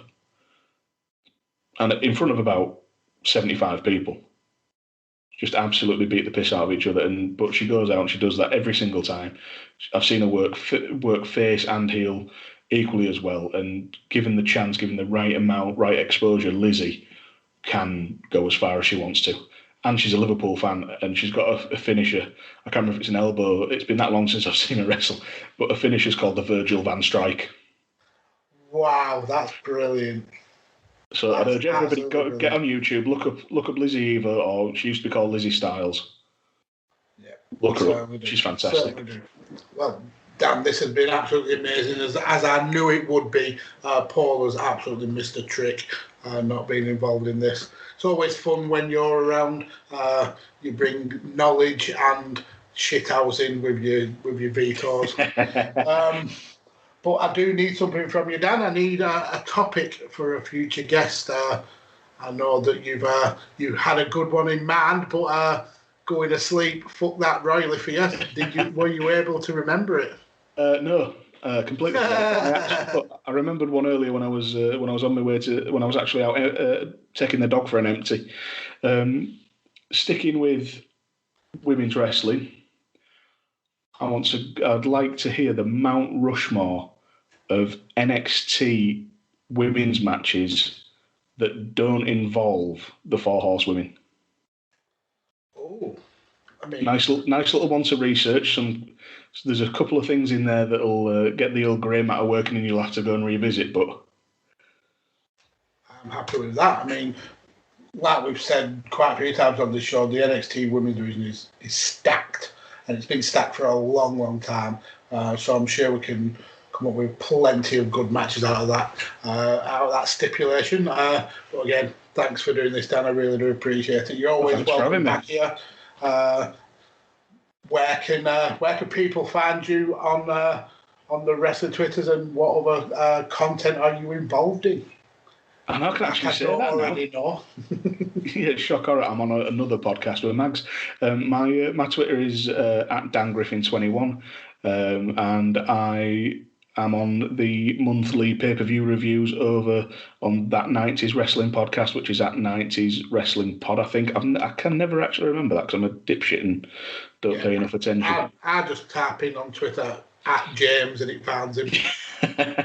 I'm just double checking now because I've got to get it right. It's the first time I plugged anything. Yeah, at 90s Wrestling Pod. I was correct.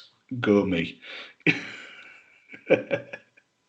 Well, I love that show with you. I think we have a really cool little team there. We have just a hell of a lot of fun watching terrible early 90s wrestling. I'm not getting started on Survivor Series 91 again. Oh God, that was so bad.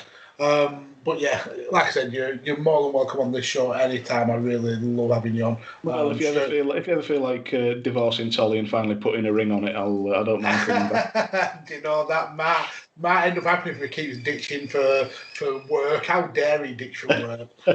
I know, but what's this priorities? What's this work-life balance bullshit? But if you want to follow me on Twitter, I'm at DJ Kirkby. I'm not going to run through Tolly's horrific outro. Follow him if you ever feel the need at Reencounter. Follow the show at Badlands Pod.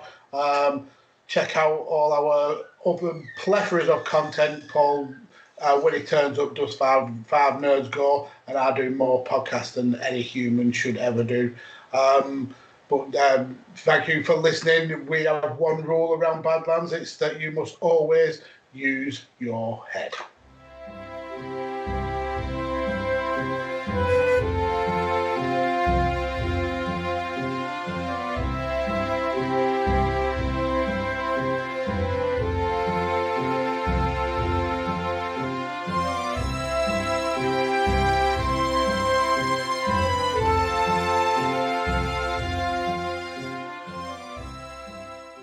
TheChairshot.com. Always use your head.